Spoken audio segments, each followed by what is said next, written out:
Okay. Ladies and gentlemen, I'd like to call to order the Monday, August 4th, 2025 meeting of the Granville County Board of Commissioners. I'd like to welcome each and every one of you here.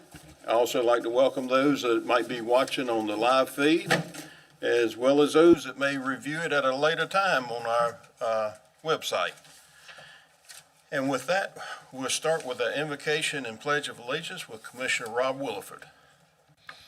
Please pray with me. Heavenly Father, thank you for gathering us this evening as we serve the people of Granville County. We ask for your wisdom and guidance in all we do tonight. Help us lead with humility, clarity, and care for our neighbors.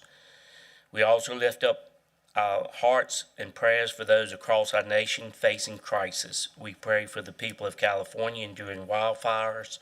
Protect him and the first responders. We pray for those in Texas and Louisiana recovering from Hurricane Beryl. Grant them strength, shelter, and support. We remember the communities in Kentucky and West Virginia affected by deadly flooding. Bring comfort and endurance. Heavenly Father, we ask your protection for those suffering in the extreme heat across the South and Midwest, especially the elderly and the vulnerable.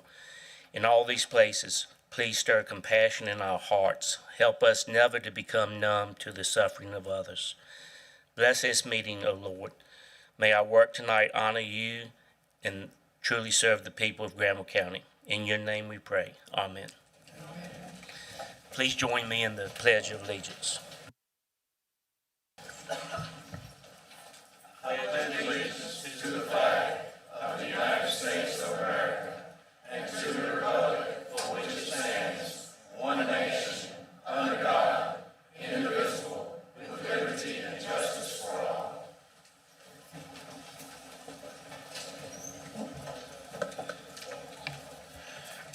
All right, thank you. Thank you, Commissioner Williford.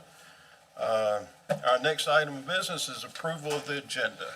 Is there any corrections, any additions, subtractions from the agenda tonight? Hearing none, we'll call for a motion to approve. Move to approve the agenda as presented. Second. We have a motion and a second. Is there any discussion on the motion? I hear none, so we'll go to the vote. All those in favor signify by saying aye. Aye. All those opposed, likewise. Ayes have it. Motion carries. Motion is carried. Next item is our consent agenda, and I trust everyone's had a chance to go over this in detail, and you've read it. What is the pleasure of the board with the consent agenda? Mr. Chairman, I move that we approve the consent agenda. Thank you. We have a motion. Do I hear a second? Second. We have a second. Is there any discussion on the motion? If not, we'll go to the vote. All those in favor signify by saying aye. Aye. All those opposed likewise. Ayes have it. Motion carries. Thank you. And now our next item of business is introductions, recognitions, and presentations. And we have a presentation of Congressional record honoring Sheriff Robert D. Fountain. Sheriff Fountain, are you here?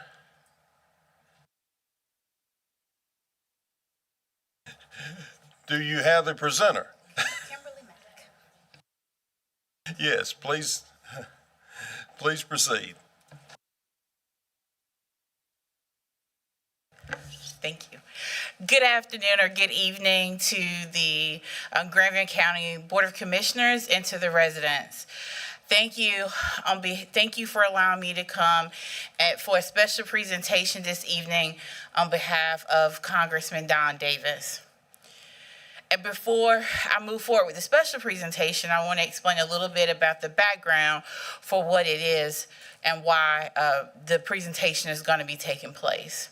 So Congressman Davis believes in sharing and telling the story of our residents here in the 1st Congressional District.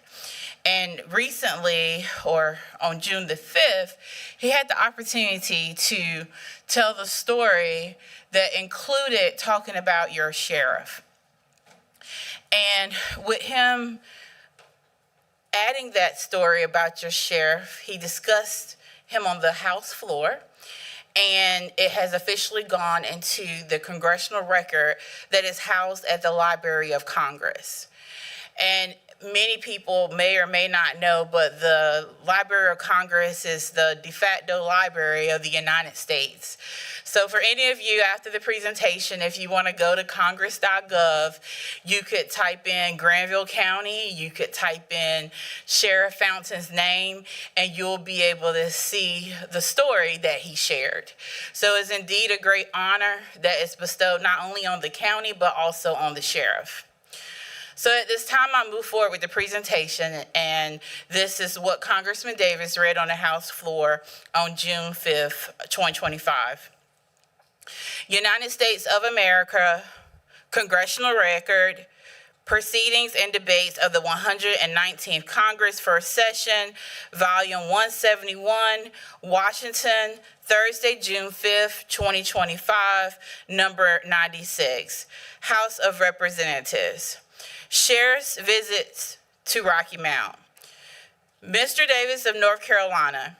Mr. Speaker, I rise to recognize the exceptional sheriffs of North Carolina's 1st Congressional District. It was a privilege to engage with such dedicated leaders as we address the pressing issues facing Eastern North Carolina. Our discussions on automatic license plate recognition cameras and innovative strategies for recruitment and retention in rural communities were both insightful and inspiring. We are confronted with significant challenges, including the threat of illegal drugs, outdated detention centers, and issues facing juveniles. The sheriffs understood the importance of regional collaboration, emphasizing how sharing resources, intelligence, and support across county lines can enhance community safety. I extend my sincere gratitude to Sheriff Curtis Brame of Vance County, Sheriff Robert Fountain Jr. of Granville County, Sheriff John Branch of Warren County, and Sheriff Cleveland Arkinson Jr. of Edgecombe County for their participation in our inaugural district meeting. I also acknowledge the invaluable leadership and partnership of all of our sheriffs. Donald G. Davis, Member of Congress.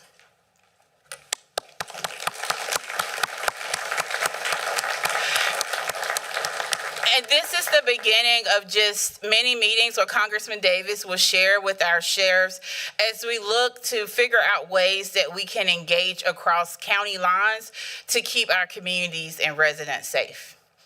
So at this time, will we step on stage for the picture, please? Okay. Thank you. Can I get my wife to come down here, please? There you go. Thank you.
First, giving honor to God, the author and finisher of everything.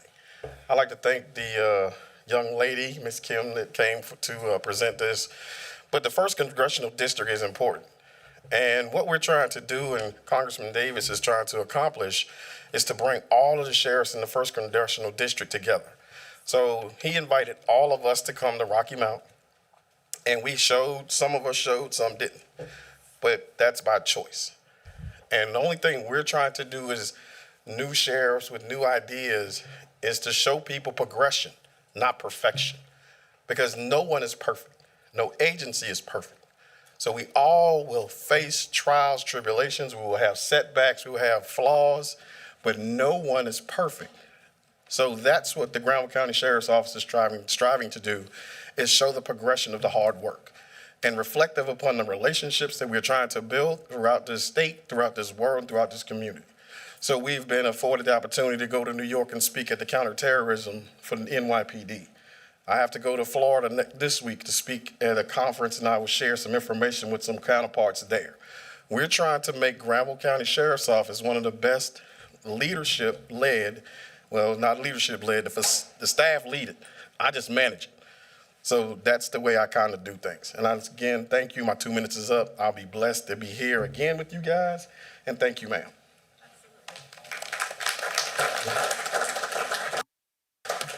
And thank you, Sheriff.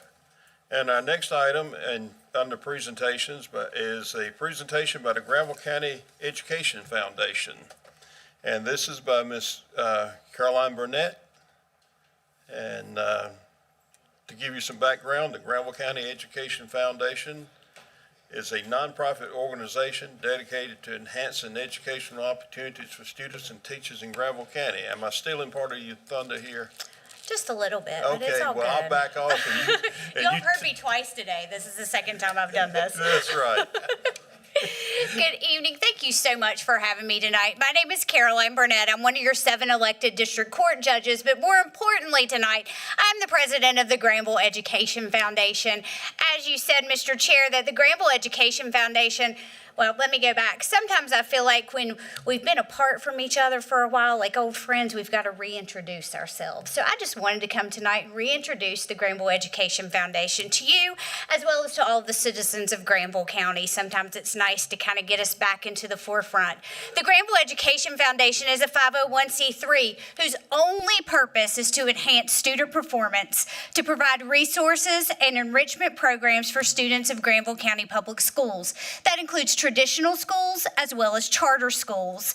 And what we do is we give money, which is pretty cool. We give money through grants. We have 4 different kinds of grants. We have a Leela Eaton Creative Teaching Grant, a Success Through Technology Grant, an Experience Grant, and a Visual Arts and Performance Grant. We have 3 grant cycles through the year in September, November, and January. We have a committee, I think you're on that committee with me, aren't you, Mr. Cummings, who grades these grants, and we do a prize patrol, and we show up at all of the Granville County Public Schools on a Friday afternoon, and we award checks to teachers. In front of their kids, we have music, we're loud, we have a great time, and what we do is we have about $100,000 per year that we give to teachers in Granville County Public Schools. Last year, we awarded 62 grants in the amount of $88,177.01. We gave grants to 14 out of 17 Granville County traditional as well as charter schools, as well as the AIG department and the Spark Lab. We also have an Arts Council grassroots grant in the amount of $46,000, which helps us with our funding. And that also brings, we brought 6 programs to children in Granville County Public Schools. Artists came to schools to help with some clay pottery. We also had elementary school students that were exposed to visual arts and performances. We also have a $12,000 United Way grant. We do pass-through grants, and we also give a scholarship each year. It's called the THAD STEM Scholarship, up to $1,500 to a deserving student of Granville County Public Schools who wishes to pursue a degree in the arts.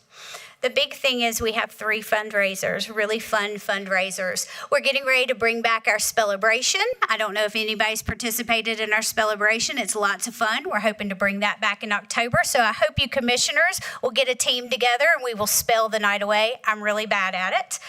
We also do a calendar in February that goes along with the lottery. And so you can buy a calendar. If your number's called with the pick 3 of the lottery, you win that that money for the day. That was really, really popular. And we also have an Arts in Bloom Gala. Our Arts in Bloom Gala is always in April. We showcase artists from all Granville County Public Schools, traditional as well as charter. We had it at Verdigris on April 24th through the 26th, and you can bid on students' art. We raised about $2,000 from that. September 18th is our deadline to apply, so if you know any teachers, all these kiddos over here, tell your teachers to do grants.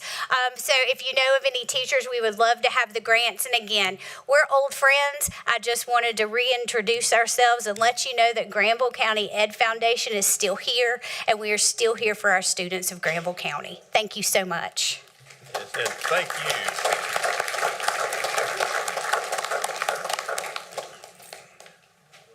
Thank you.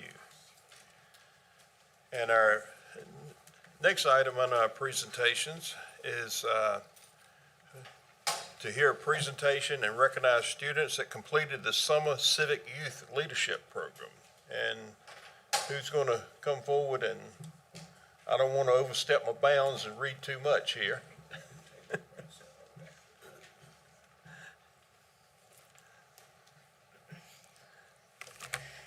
Hello, good evening.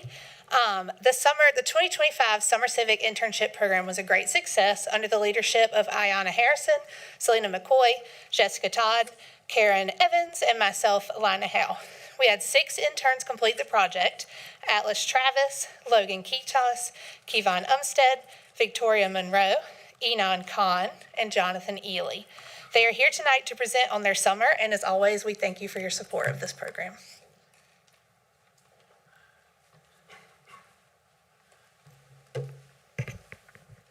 Good evening.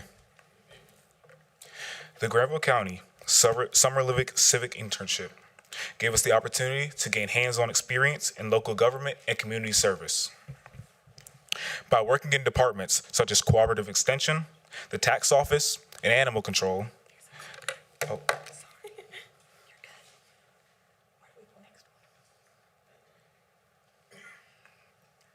Jessica, what? I don't know.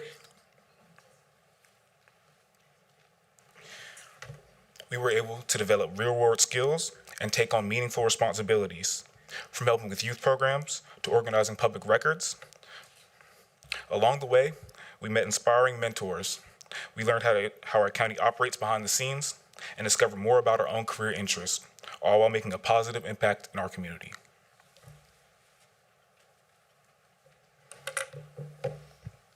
Good evening. My name is Victoria Monroe, and I'll be talking about our time at Cooperative Extension.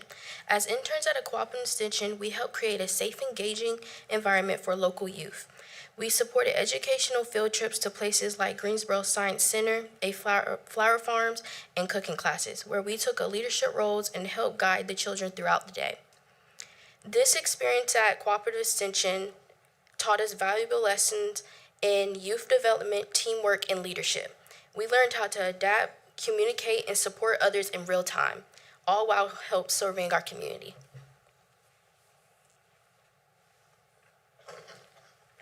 Hello, my name is Atlas Travis, and through administration, we transcribed some of y'all's meetings. We organized information into spreadsheets and generated detailed reports for clear communication. We helped make important information more accessible to the public, and we started working on an app that is hopefully going to come out next year for county-related meetings and such, and make it more accessible. And we finalized a Now and Then project to be rolled out in early 2026. My name is Kevon Umstead. How are y'all? At Animal Control, we worked on a lot of stuff. We gained hands-on experience in animal care and the daily shelter inspections, and cleaned and maintained kennels and made sure they had a safe place and fed them, and it was fun. And we greeted visitors at the front desk and gained them through necessary paperwork, assisted with transporting calls to veterinary appointments and checkups. and treatments. I can't see that. That's the next one. I can't. I'm finna do it on my phone.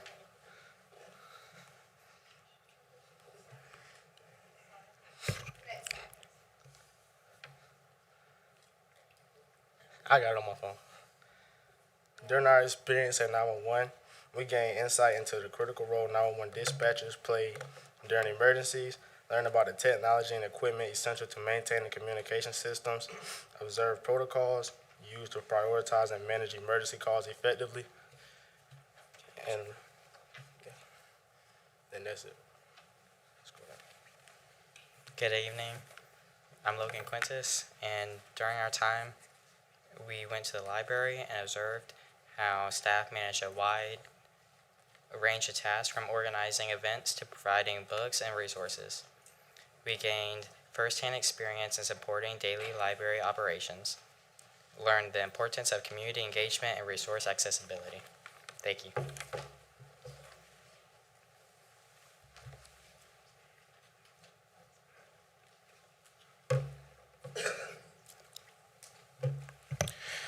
At emergency management, we learned about the importance of safety Good education. evening. I'm Logan Quintas, and during our time, we went to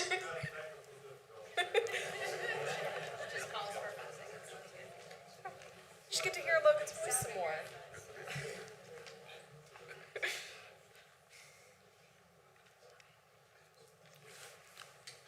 Let me try that again. At emergency management, we learned about the importance of safety education and survival readiness. We explored how being prepared can make a huge difference in emergencies, from knowing evacuation routes to having emergency kits ready. Overall, the experience showed us what emergency management professionals do to keep our residents safe, and how vital preparation is for all of us.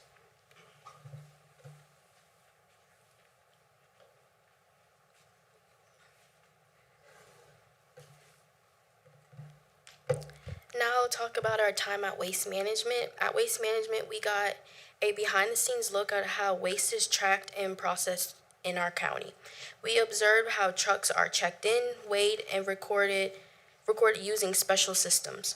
They helped us understand how different types and amounts of waste are monitored and managed with precision. Through this experience, we gained insight into the organization and the attention to detail that goes into something that many people do not think twice about, but is important to keep our communities safe and clean.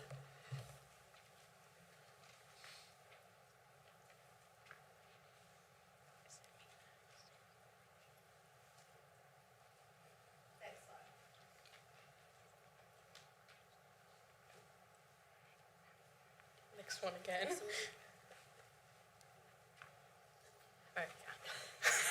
Okay, through tax administration, we located and organized property records from all 100 counties in North Carolina. We navigated various county databases and interpreted personal information. We gained a deeper understanding of property tax processes and the importance of accurate records. We also practiced and improved research skills through this project.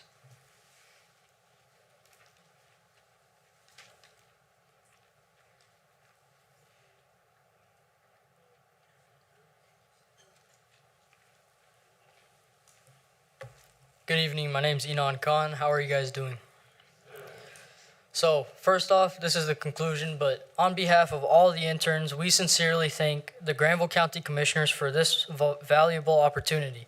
The Summer Civic Leadership Internship gave us a first-hand look at how our local government works and how many dedicated people are behind it.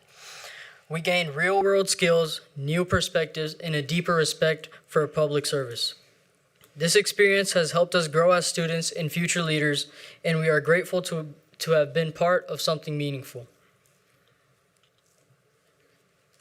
And once again, thank you.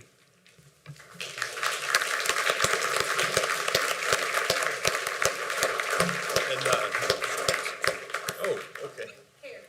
Hang on, we got one more thing.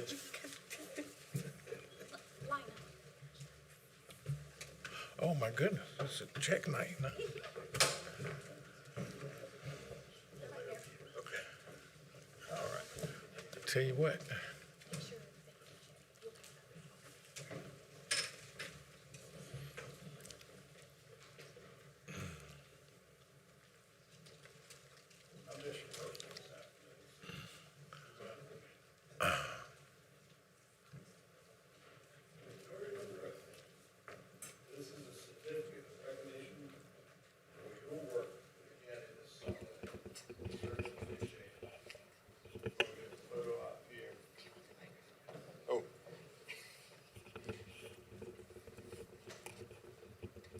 Okay, I can't see with the glasses, can't see without. But this is certificate of appreciation for all the work you did this summer, and we want you to know how much we appreciate you and all the effort you put in. Thank you. And here you go. This is yours, along with the coin.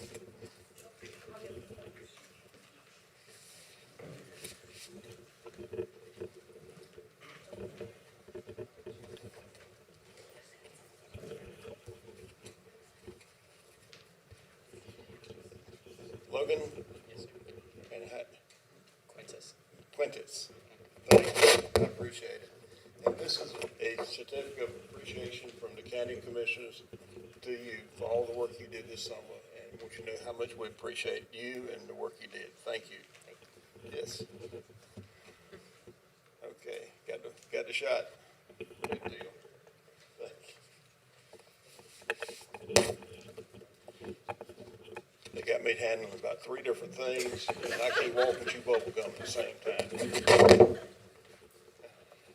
Jonathan? And thank you.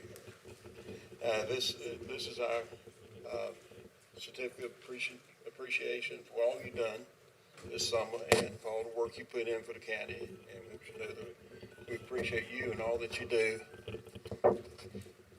And now, would you like to take over the rest of the meeting for me? Thank you. I'll think about it. Yeah. You're going to get back to me on that?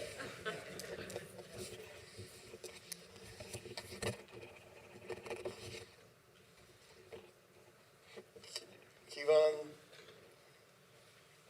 And I ain't got my glasses. Umstead? Oh, right. How you doing? We want to say this is appreciation for all that you've done, the work you put in this summer. I want you to know we appreciate it. We appreciate you. And, thank you. Thank you.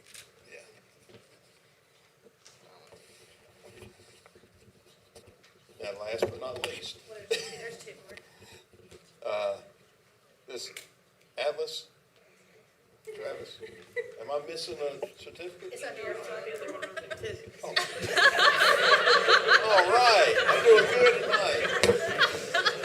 Alice, this is a certificate of appreciation. We thank you for all you did for the county this summer, and we appreciate you and all the work you put in. Thank you so much. Thank you. All right. Well, I was getting nervous. And Enon Khan. Well, thank you for helping with that. And thank you for all you did for the county this summer. We appreciate all the work you put in, and we appreciate you. Thank you so very much. Yeah. Thank you.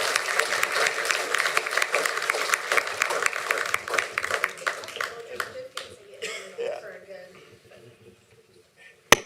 And now that I've sufficiently messed this up, we could take it further.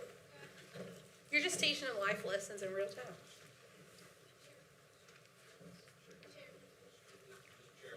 Mr. Griffin, and he serves on the board. Yes. I tell you, listen,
Mr. Chairman, may I say just a word as they're going back? First of all, I want to thank our staff for working with our young people, and surely they demonstrated much more poise than I would have had at that age. Once anything went wrong with me, that was it. I couldn't get back and regroup, but they were able to regroup. Also, I want to say to our interns, in the past, I know that you have an envelope in your hand. I have offered my services to help you to manage your check. So just know I'll do it for you as well. Wish you all the best. Thank you. Yes, and we had some technical difficulties here. We had a computer to freeze up. And then the other one didn't seem to have all the slide decks on it. So, but anyway, we made it through. And thank you to all the young people here for their poise and how they helped us get through this. Thank you all. We appreciate it. And let's give them a big hand because this is our future. Okay. All right.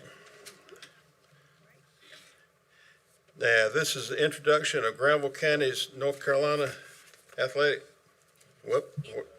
NCACC Youth Voice Delegate, and Logan Quintas.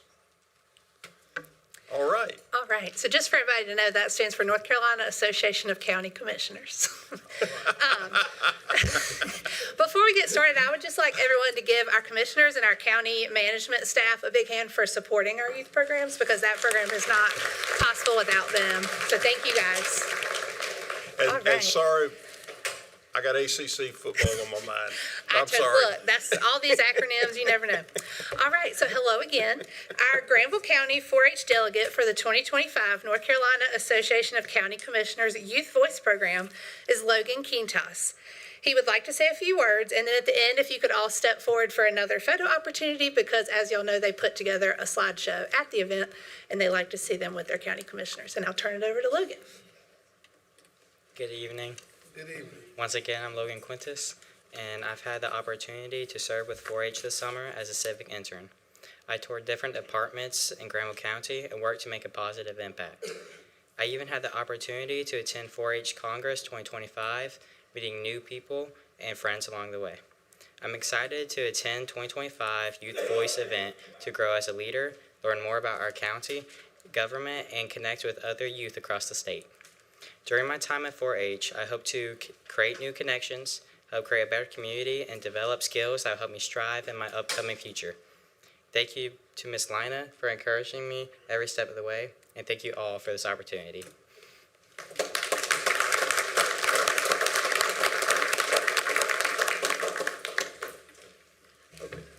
Mr. Chair. One more picture.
You know, there's an old saying, you never know how you look till you get your picture took.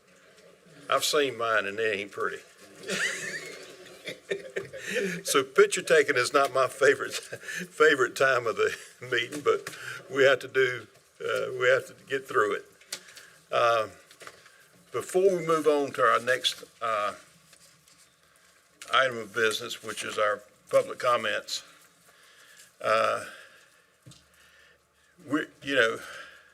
Before we open the floor for public comments, I'd like to address a zoning matter involving Granville Auction Company that has drawn considerable attention in our community. In a moment, the county attorney is going to provide an overview of the zoning matter and explain the process of how land use decisions are made in Granville County. But before we proceed, I want to clarify the purpose and scope of the public comment period. Time is set aside for the board to receive input from the public. While we welcome your comments, including those related to Granville Auction Company, please understand that it is not customary for the board to respond to individual remarks during this period. In other words, this is not a question and answer session. This practice is consistent with how many county boards across the state conduct public comment sessions. This is particularly true in this case, since the attorney for Granville Auction Company has indicated that the company intends to apply for a major special use permit for storage use in the AR-40 zoning limit. The application will ultimately come before the board in a quasi-judicial evidentiary hearing, and as with any quasi-judicial matter, it is not appropriate for board members to publicly discuss those matters outside the formal hearing process. With that context in mind, I'm going to turn it over to our county attorney for further details. Mr. Wren. Thank you, Mr. Chairman. Good evening, and thank you all for being here. We appreciate the chance to clarify the facts surrounding the zoning concerns involving Granville Auction Company and to explain the process that guides how land use decisions are made in Granville County. This is not about shutting down a business. This is about following the same rules that apply to everyone, neighbors, farmers, business owners, and landowners alike. How we got here. In July 2025, Granville County received a formal complaint regarding regular commercial auctions and equipment storage taking place on a 14.3 acre parcel zoned AR-40, which is intended for agricultural and residential use and not for ongoing commercial activity. Our planning and zoning staff investigated and found that large-scale auctions were being held multiple times a year. An example of the condition of the property during an auction is depicted in the slide that I would ask be put on the screen at this time. Go to the next one, please. And so that shows what has been represented to us to be the condition of the property during an auction. Commercial, construction, agricultural, and other types of property are being stored on the site in support of in-person and online auctions. No permits have been issued for these activities. A notice of violation was issued to Granville Auction Company on June 11th, 2025. What the zoning ordinance allows, the agricultural residential district is a primary zoning district in the county zoned areas of Granville County. If you can place up that other map, please. This map shows the land zoned AR-40 and AR-80 in Granville County. AR-80 allows very similar uses to AR-40, but further restricts the density of development to protect the critical watershed. And the property zoned AR-40 or AR-40 or AR-80 in the county is shown in that sort of yellowish color, and takes up nearly all of the county zoned area of the county, except for a few tracts reserved for business purposes. According to our land development ordinance, the AR-40 district is established to promote a compatible mixture of agricultural, forestry, conservation, and very low-density residential uses where few public services will be available, protection of the environment, preservation of prime farmland, and the continuation of rural lifestyles are the goals this district seeks to attain. The parcel in question is 14.3 acres and has a single-family residential structure located on the property. The property is not in present use value, tax status, which would indicate ongoing agricultural activities. Based on the information we have received from our review of this matter, the company was holding in-person auctions on the property and storing equipment for both in-person and online auctions until the county issued the notice of violation. In the AR-40 zoning district, you can hold special events, including auctions, up to 2 per year with a special event permit. You can store personal equipment and equipment being used in an active agricultural operation secondary to the agricultural use. Storage cannot be the primary use. You cannot run a regular commercial business without appropriate zoning approval or store commercial equipment on site as part of an ongoing commercial operation. This isn't about whether someone works hard, it's about the type of use permitted on the land. Enforcement in Granville County is complaint-based. Some have asked why we didn't act sooner. Granville County does not have zoning patrols. We respond when someone files a complaint or publicly complains, is how zoning enforcement works in many jurisdictions in North Carolina. When the complaint came in, county staff investigated and acted promptly as required by law. We've also heard the argument that it's their land, they should do what they want with it. We understand and respect this sentiment, but here's why it's not that simple. Zoning laws are agreed upon community rules to protect all landowners. All North Carolina counties were granted authority to enact zoning ordinances in 1959, and as of 2020, the School of Government found that over 80 counties had adopted zoning ordinances. They help ensure that businesses, homes, farms, schools, and roads can coexist safely and fairly. When someone buys property in the AR-40 zoning district, they do so knowing they can rely on certain protections in the zoning code as to what is and what isn't allowed. Granville County has had countywide zoning since 1989. The commissioners have not heard complaints in the past that people do not support zoning in general. Most people wouldn't want a trucking depot, scrapyard, or other intensive use to open next door in an AR zoning district without any notice. Zoning protects everyone's property rights, and our zoning code is currently the law in Granville County. The commissioners, the manager, and I have all taken an oath to support and maintain the laws of the United States and the laws of the state of North Carolina. While the commissioners can change the law, they cannot refuse to enforce the law as it currently exists. A legal path forward. The auction company is welcome to apply for a special use permit for outdoor storage. This would allow on-site storage of equipment in support of online and permitted on-site auctions. The special use permit process includes a public notice, a quasi-judicial, i.e. court-like hearing where evidence is presented by the applicant and those withstanding to appeal any decision made by the board. Other individuals may present competent material and substantial evidence that is not repetitive. Specific standards to protect the surrounding community. The company can also hold 2 on-site auctions per year permitted as special events. The company did not appeal the zoning violation within 30 days. That's their right, but it means that enforcement continues until the issue is resolved legally. Community misinformation and harassment. We've seen social media comments claiming the county is out to get small business. One complaint shouldn't shut down a business. And another comment we've seen is officials expect to be bribed. Let's be clear. The county's policy is to treat everyone equally regardless of business size, status, or popularity.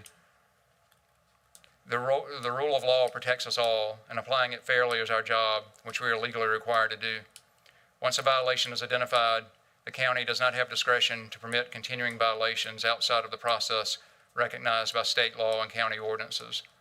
To our knowledge, no one on this board or in county government has ever taken or asked for anything inappropriate related to a zoning enforcement matter. If you have knowledge of such activities, we ask that you report such information immediately to the county's internal auditor or to law enforcement. The board welcomes critical comments, both here and on social media. That is your First Amendment right. Please remember that personal attacks and defamatory statements will not be tolerated. In closing, the board respects the work ethic of small business owners. It supports agriculture and economic development. But the county also has a duty to apply the law evenly, protect neighbors' rights, and follow a public process. The business in question is not being singled out. They're being asked to follow the same steps any business must follow to operate in the zoning district. We encourage the business to complete a special use permit application and go through the process so this can be resolved fairly and transparently. Thank you. Thank you, Mr. Wren. And before we move on to our public comments, I just want to remind everyone that public comments are limited to 3 minutes each.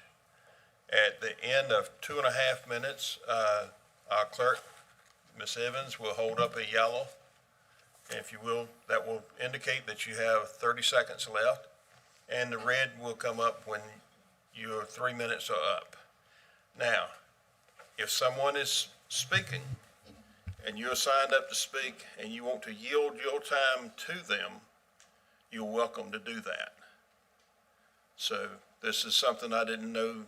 We don't do this in other parts, but it's been done at the county level before, and we'll honor that.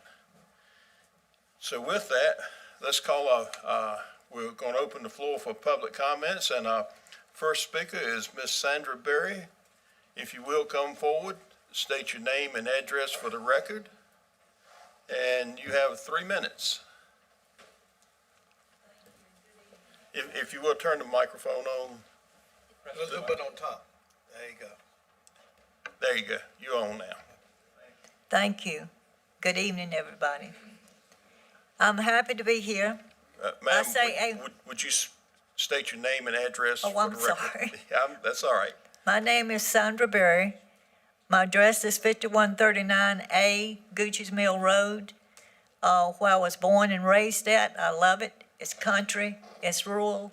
I like it to stay that way. That's what I prayed for. That's the reason I'm here tonight. I was headed for Apex. The Lord turned me around and brought me back, and where am I at here tonight?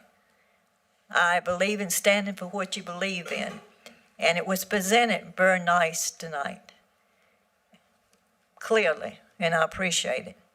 I prayed for this thing. I prayed for the young men to find a place where they can expand. The place that is on 5091 Gooch's Mill Road is not large enough. I've seen that. They'll never be able to expand there. And we don't want them. We don't want any commercial in our little rural community. It's wonderful just like it is. I'm praying, and I know without a shadow of a doubt, I asked everybody here tonight if they love these 2 young men and are supporting them. Help them to find a commercial place that their customers can park there and they can expand and do their thing and be happy. But we don't want commercial at all in our community. And I prayed against it, anything to get them out, to help them to find and be happy, and us to be happy with our community like we had it. And God has all power. I know that, and it will happen. That's the reason I'm here tonight, to voice that. I have the Holy Spirit with me constantly, and I love my Heavenly Father, I love Jesus Christ, and I love the Holy Ghost. And they guide and direct me. And I tell you, by the Spirit of the Holy Ghost, God wanted me here tonight to say these things, that I love everybody, and I want people to be happy. And I know God does too. And He will show us the way if we work together to help these young men to find the appropriate place for them. And it's not on Gooch's Mill Road. I do know that. I just don't want, I want my little community, and I'm standing for the ones that don't know how to stand, that are in our community. They don't know how to stand and to talk. So I'm representing them too. So I love all of you. I love this county. I was born and raised in it. And I love country, and I'm a country girl, and that's where I want to stay. And I say these things in the sacred name of Jesus Christ. Amen. Yes, ma'am. And thank you for your comments. And our next speaker will be Carol Hart. If you will, come forward. And again, state your name and address for the record.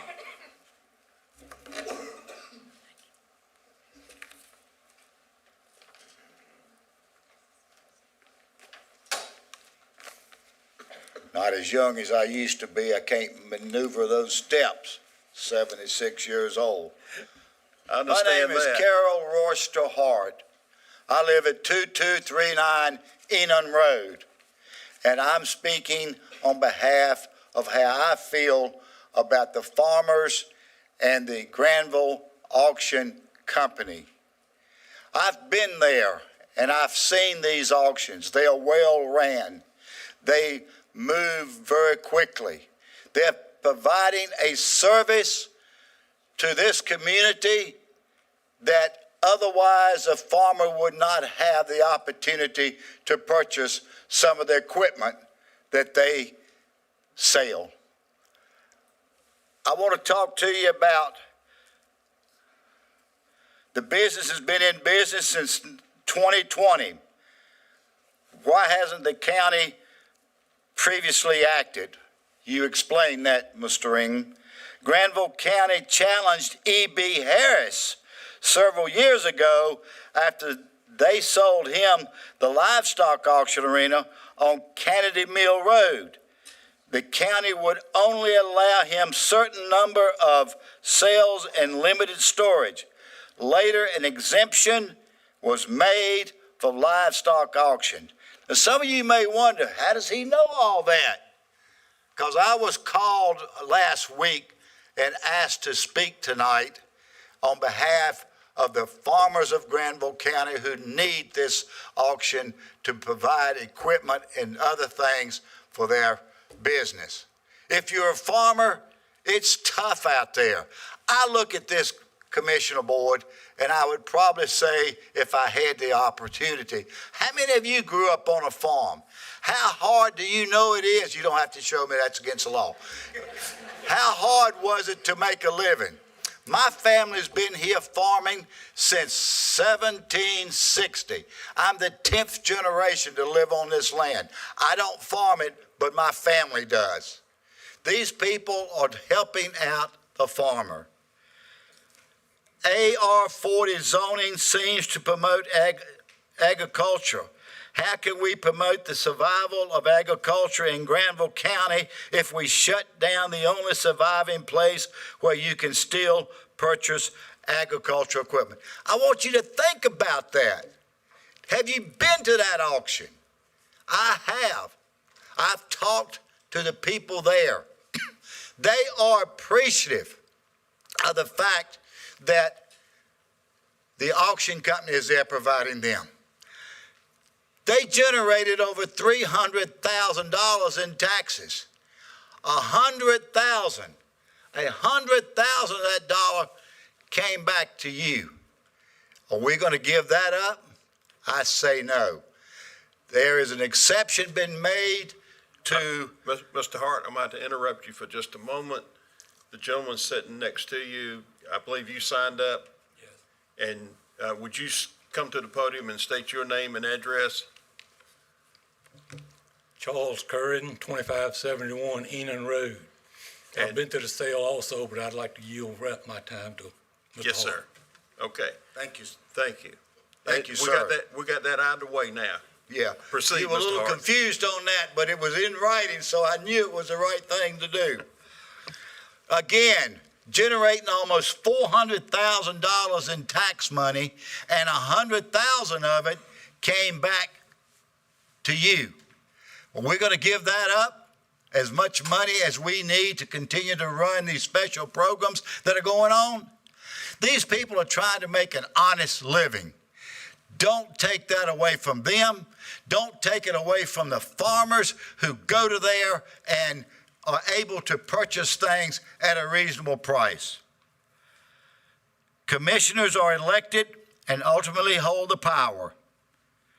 This board can stop this anytime they choose. I think the recommendations from the public is clear. Make an exemption to this company just like you did to the livestock person.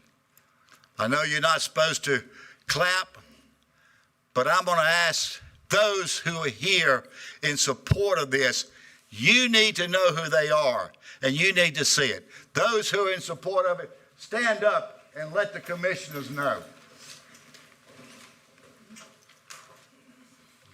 There you are. These are the people who care about the farmers and this company that's trying to make a living. Thank you for your time. I appreciate it. And thank you, Mr. Hart. And Mr. Kern, you have a minute and a half if you'd like to speak. You good? Okay. Thank you, sir. Our next speaker is Georgiana Kaczynski.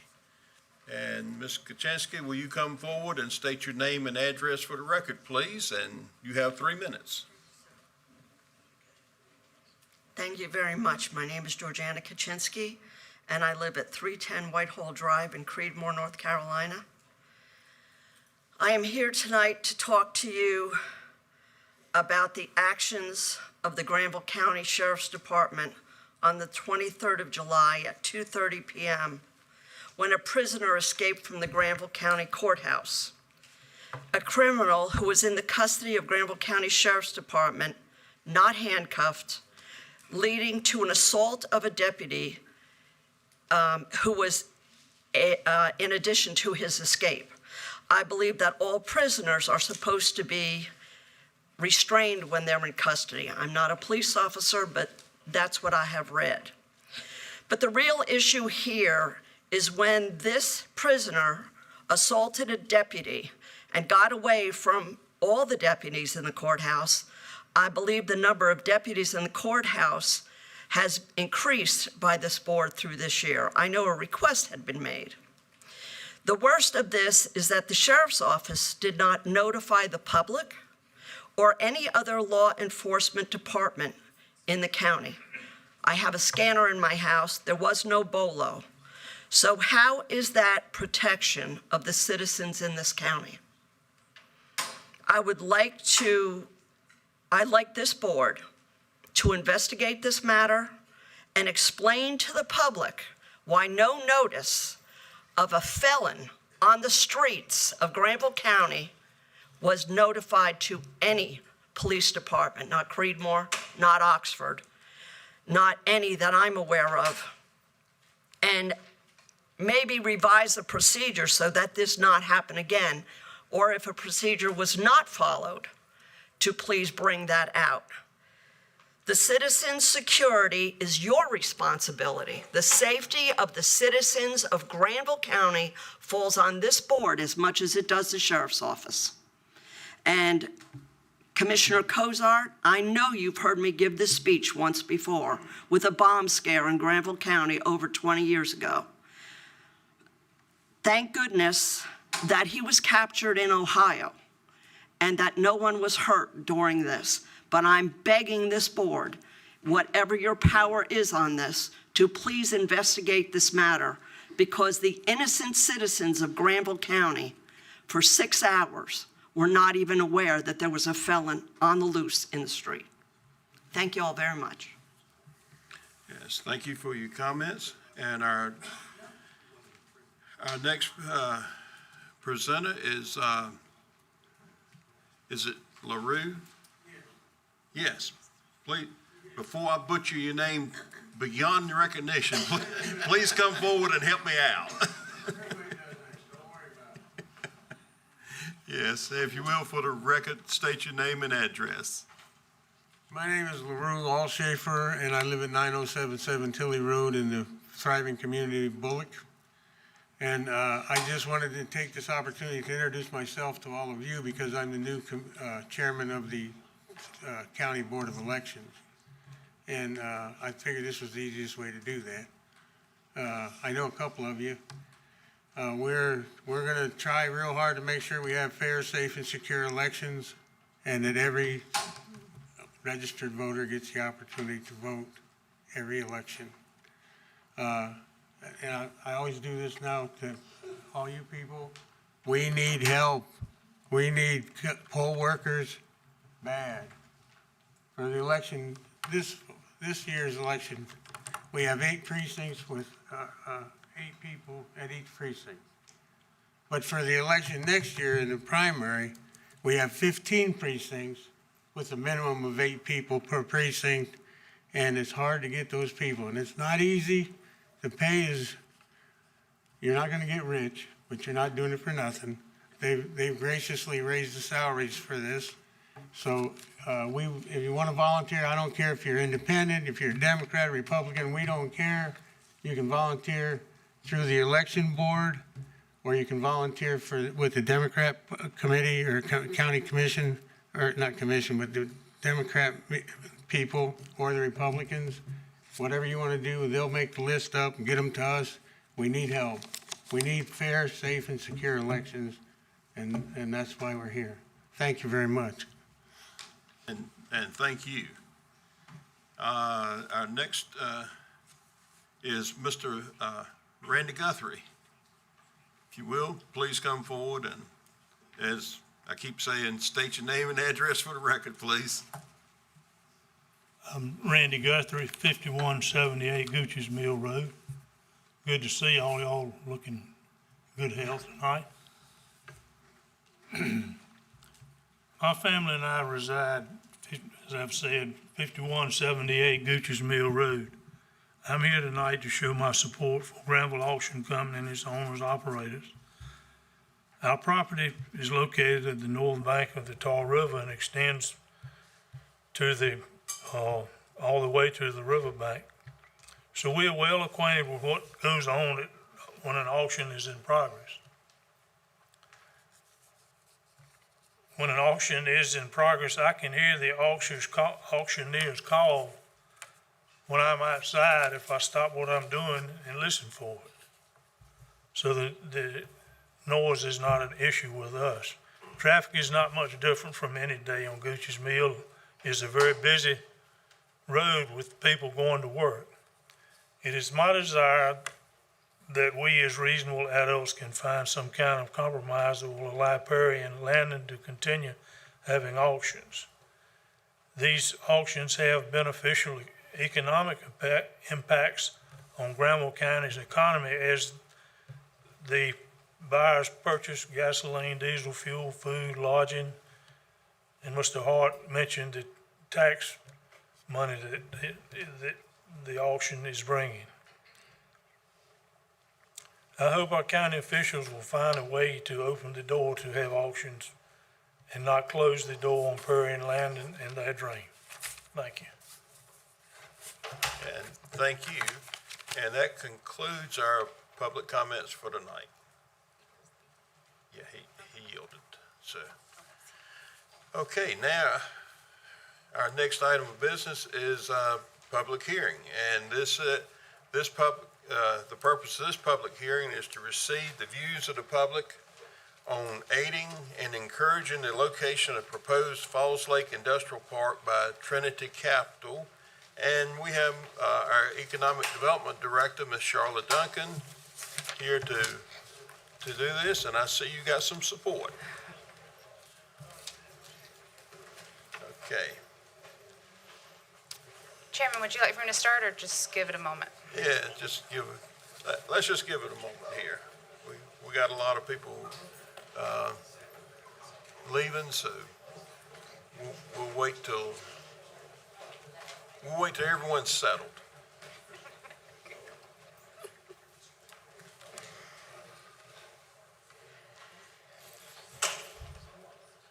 Okay.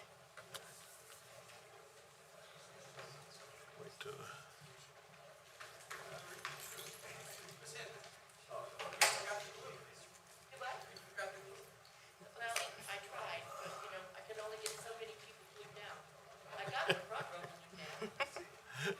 All right. I think things have settled down some now. And like, as I said earlier, the purpose of this public hearing is to receive views of the public on aiding and encouraging the location of the proposed Falls Lake Industrial Park by Trinity Capital. And now I will declare this public hearing open. And at this time, I'd like to recognize Ms. Charlotte Duncan, Economic Development Director, for a brief overview. Thank you, Chair Gooch. Good evening, Commissioners. I'm going to give you a little bit of background, but first I want to acknowledge that we have the representation from the developers here this evening. So we have Matthew Hutchins, who is the Senior Vice President of Investments with Trinity Capital here, as well as Diane Jones, who's the Site Selection Consultant with JLL.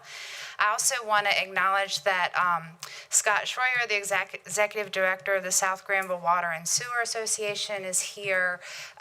SIGWASA has been a great partner in working through this project, and you're going to hear us talk about off-site improvements. So he's here in case you have any questions, but in support of the partnership. So the parcel in question is at 1613 I-85 Service Road in Butner. It was recently annexed and subsequently rezoned to a planned unit development by the town of Butner at their July 2nd, 2025 meeting. It is about 157 acres. Trinity Capital is proposing to construct just over 1 million square feet of industrial speculative space. For the purposes of this conversation, we are looking at an estimated $53.6 million investment in the building hard cost, which we'll talk a little more about here on this next slide. So we're looking at 5 buildings that will total 1,097,180 square feet. Buildings 2 and 3 are proposed to be constructed and finished in late 2026. That phase 1 of investment will be just over $18 million in building hard cost, with phase 2 being the remaining 3 buildings coming in at $35.4 million of investment in building hard cost. And I'll just add here, as an economic developer, what I need to go out and bring in employers, bring in larger manufacturers, distribution, what have you, our larger employment base, is I need what we call product, right? And so a big part of making sure that we remain competitive in Granville County, that we can attract businesses, is that we have product to market to people. And I will just take a moment to add that right now in our Research Triangle region, about 12 counties, we're probably the third lowest in industrial space on the market for businesses to even consider. We have about 300,000 square feet in this entire county available right now, which is pretty low when we're looking to attract businesses. So we've been very excited to think about the possibilities with Trinity's investment in the southern end of the county. So what you're seeing here on this screen is a layout. The layout details are still getting finalized. Trinity has not closed on the site. We're hoping to get them over the edge with this incentive package and as they wrap up their due diligence.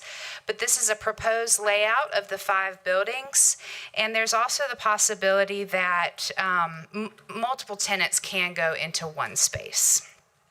So we're not looking at the potential for just 5 businesses. It could be 5 smaller businesses into one building. A big part of why we are looking to incentivize this project this evening, namely, lies in the off-site investments, off-site infrastructure investments that this project will bring to this part of Butner, part of Granville County, and this I-85 interstate interchange. There is currently no water or wastewater infrastructure running from the interchange on Gate 2 Road down the service road. So what this project will do is see line work that will be funded by Trinity Capital and deeded over to Sigwassa upon completion. It will run down the I-85 service road. It will open up that road for existing structures to tap in if they'd like, or for future development to take place. Additionally, Trinity Capital is working with Sigwassa. In their site plan, they are looking to identify ways to have that infrastructure run through their park so that it could open up the possibility for connections on the other side in the Cozart area. Those off-site infrastructure investments right now, primarily in water and wastewater, but also in some road improvements that will be demanded by NCDOT, are coming in at about $5.9 million of investment.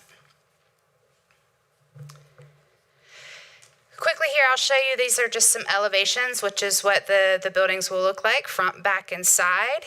And this is a conceptual mock-up of what the buildings could look like. But this company has similar projects throughout the state of North Carolina.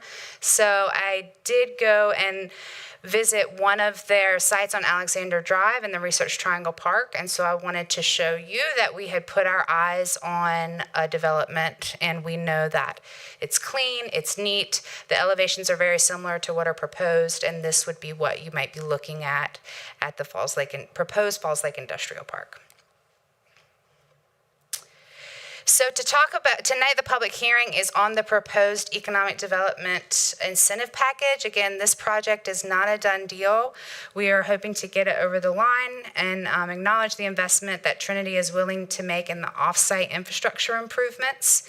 And so what we are proposing for you to rule on this evening is an economic development incentive grant of 65% of the taxable value returned to the investor over 5 years for each phase. So the breakdown here, for example, if phase one is $18,121,751,000, you can see what the taxable value of that property would be. That's the first two buildings, right, that we mentioned earlier, at our current tax rate of 63 cents. So that tax bill that they would be paying is $114,167. So a 65% grant would be $74,209 back to the company. And then you can just see here what that would look like for phase two. So in phase two, there's about 733,000 proposed square feet, looking at $35.4 million of the building hard cost investment. And so with that $35.4 million, with our current tax rate, we're looking at a tax bill of $223,598 per year with a 65% grant. That is a total of $145,339 a year. And for the funding source, I think want to make sure that we're very clear. This project, the incentive package would be funded with newly generated tax revenue from the construction of the buildings. There is no fund balance that would be spent on this project. No current tax dollars would be obligated to pay this incentive. It would come purely from the company doing what they say they're going to do. There would be a performance agreement in place. Performance metrics would have to be met, contractually obligated, clawbacks in place for this, and then once the tax bill is paid, the grant could be administered. Any questions for myself or for Trinity Capital or even Seguasa? Mr. Chairman, I have a question. Just one second before we take questions from the commissioners. Anyone wishing to speak about this matter, anyone in the audience, anybody that wants to speak, I want you to please come forward to the podium now and state your name and address for the record if you'd like to speak. And we're just going to give it a couple of minutes. Well, a little bit of time. I don't see any movement in the audience, so I take that as no one wishes to speak. And now we'll move, the floor is open for the commissioners to speak. Mr. Williford. Ms. Duncan, I think it's important for the public, those watching and those here, to understand that the 65% grant, they will pay their taxes as any citizen. Correct. And then we will in turn rebate. We don't rebate taxes. We don't rebate taxes, but the Explain that in a... Sure.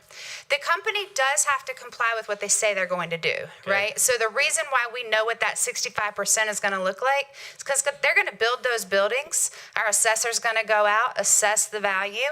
They're going to get a tax bill. That's the only reason we'll know, did they do what they say they're going to do, and what we even know that 65% is on, right? So they have to do it.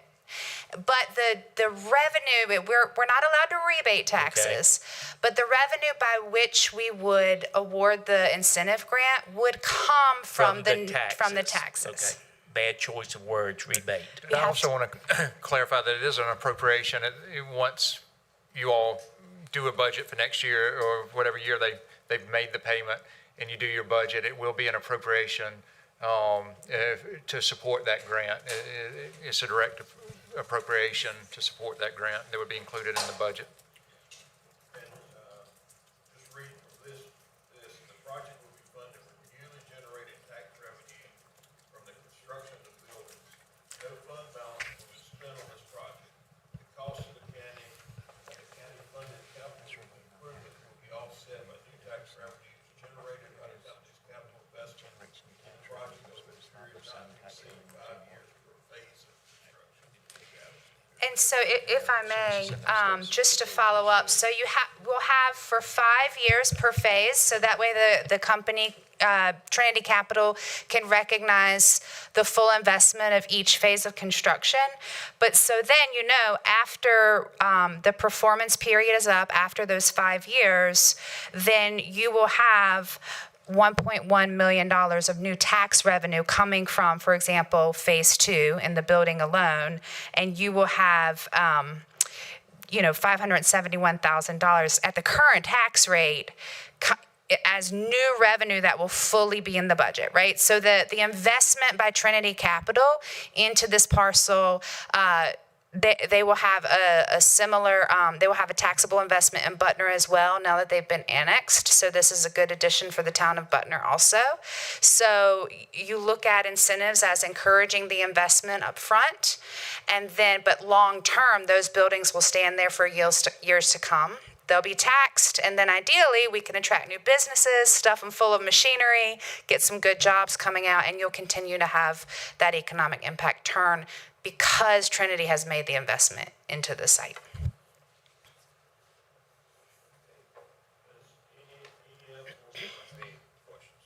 Mr. Chair, could you speak to Butner's investment? The town of Butner plans to have their public hearing at the same package, 65% for 5 years over each phase. They have a different tax rate. It's 42 cents. So they will have the same package if approved by their board, but the value will be a little different because their tax rate is different. So I had an opportunity to look over their agenda and look at the incentive for them, and based on the size of Butner and their tax rate, it was proportionate to what we're doing. So I'd like to commend them that they are picking up their end as well. Anyone else have any? Just like to say, Mr. Chairman, it's really good to see a possibility in this particular area, and it surely, from the presentation, doesn't present any risk to us financially. So I hope this can move forward, and appreciate your research on this and the in-depthness of your presentation. Sure. I have one last question. Go ahead. Well, I won't say last, but just one question here. No concerns with water or sewer? They have worked, Trinity has worked closely with Sigwasa on this project. They invested about $20,000 in doing a load study. I don't know if that's the right word, but help me out here, Scott. Hydraulic analysis. So Trinity did do a hydraulic analysis. They invested about $20,000. They've gone over the results with Sigwasa. They've done some projections on what tenant capacity could look like, and I believe everyone's feeling good about the project. Okay. Does this require, County Attorney Charlotte, does this require any type of approval from the Sigwasa board as well, based on hydraulic analysis? At some point, Sigwasa will have to approve an allocation request. I don't know if that hasn't been done at this point yet, but they will have to approve an allocation request once all the engineering plans are done and that type of thing. Okay. And Trinity, like I said, Trinity is still wrapping up their due diligence, so we're hoping that this will help continue to inspire them to invest in our community. But they have not closed on the land yet. This is still a proposed project at this point. But I think we're all feeling really good about it. We're excited to have some new partners and new neighbors in Butner, and want to thank them again for coming out, and Scott as well for the partnership and this economic development project. Any other questions from any of the commissioners? Hearing none, I want to declare this public hearing closed. Now, does any board member need any further clarification? Hearing none, what is the pleasure of the board?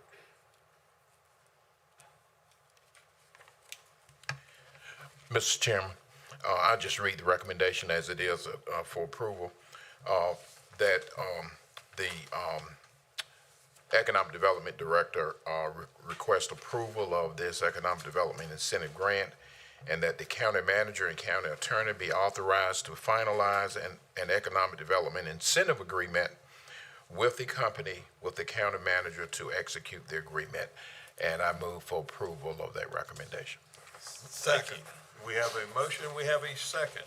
Is there any questions on the motion? If not, we'll go to the vote. All those in favor signify by saying aye. Aye. All those opposed likewise. Ayes have it. Motion carries. And thank you. And now, next, we'll get my paperwork straightened out here. Next matter of business is from Human Resources, and it's paid paternal leave policy. And this is consider adopting paid parental leave policy for inclusion in the Granville County personnel policy. And let's see. Pardon me. Oh. Okay. You're fine. Good evening, Commissioners. We presented the paid parental leave policy to you all in June, and you requested that we go back and get additional information. So we have that additional information, and we want to present that to you on this evening. Just to recap the paid parental leave policy, the proposed paid parental leave policy is designed to support new parents by providing 6 weeks of paid parental leave. Currently, employees who do not have any leave time have to take unpaid leave for maternity or adoption of the newborn child. The leave, the employee must be employed with the county for at least 1 year in order to be eligible to receive this paid parental leave. This leave will also run concurrent with FMLA, and it must be taken within 12 weeks of the qualifying event. And also, both parents are eligible to receive this paid parental leave. The major concern from the last meeting was how many counties in our surrounding area were offering the paid parental leave. And in our discovery, we found that there are 17 counties in North Carolina who currently offer paid parental leave. 7 of those counties are neighboring counties in Granville County, neighboring to Granville County. Those include Person, Guilford, Alamance, Orange County, Durham County, Chatham County, and Wake County. Also, all North Carolina state employees are eligible for paid parental leave. Granville County Public Schools and other North Carolina public schools offer this as well. Within the county itself, larger companies like Alltech and Food Lion also offer paid parental leave to their employees. Nationally, about 27% of the workers are covered by paid parental leave. Some of the benefits of the paid parental leave is to improve the health outcomes for the mother and the children. This gives them more time to bond with their children. We have a reduction in infant mortality rates. And also it aids in our recruitment for new employees to come to the county as a benefit that we offer to the employees. And studies have showed that it reduced turnover and increased productivity with our employees as well. So that's the additional information that you requested that we provide. Do we have any questions in regards to the paid parental leave policy? Does anyone have questions?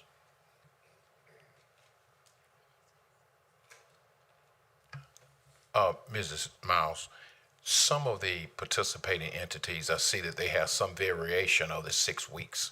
Yes. So it's some form of, in some cases, where it might be 6 or 4 different kinds of number of days. Is that correct? Yeah. Some of those, yes, but we're proposing 6 weeks.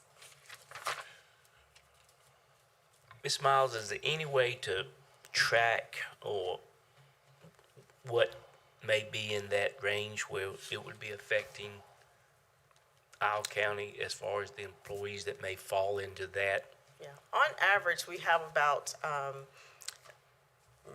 for maternity leave, we have about 5 to 6 employees. If we're going to look into the male population as well, we're going to increase that to about 10 to 12 employees because it does involve both parents that are eligible. So I'm assuming that this is not as, at this point, it would be a tool for later attracting. Yes. Is that a good positive statement or correct Absolutely, statement? yes, Okay. yes. Do you know by any chance the state, and maybe our county manager can enlighten a little bit? I think they have a type of policy where there's a bonding time frame. Correct. Drew, you want to speak on that? Yeah, actually, this just came up today. The way the state implements this is that both fathers and mothers would be eligible for 4 weeks of bonding leave, but then a birth mother would be eligible for an additional 4 weeks, sort of for a qualifying medical event. So theirs is a little more fine-tuned than what we're proposing, but is also something that could be considered.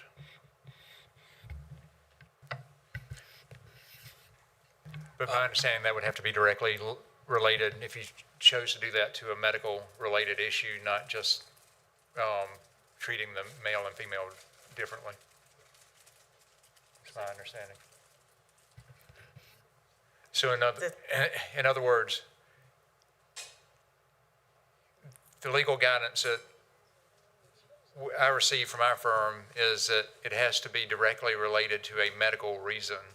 And just because the state doesn't necessarily always, and I haven't looked into the state's policy, but bottom line is if a woman as a birthing mother has a medical related issue, then she can take more time to deal with the medical issue, but you have to offer the parental leave equally to male and females absent a medically necessary reason to offer it.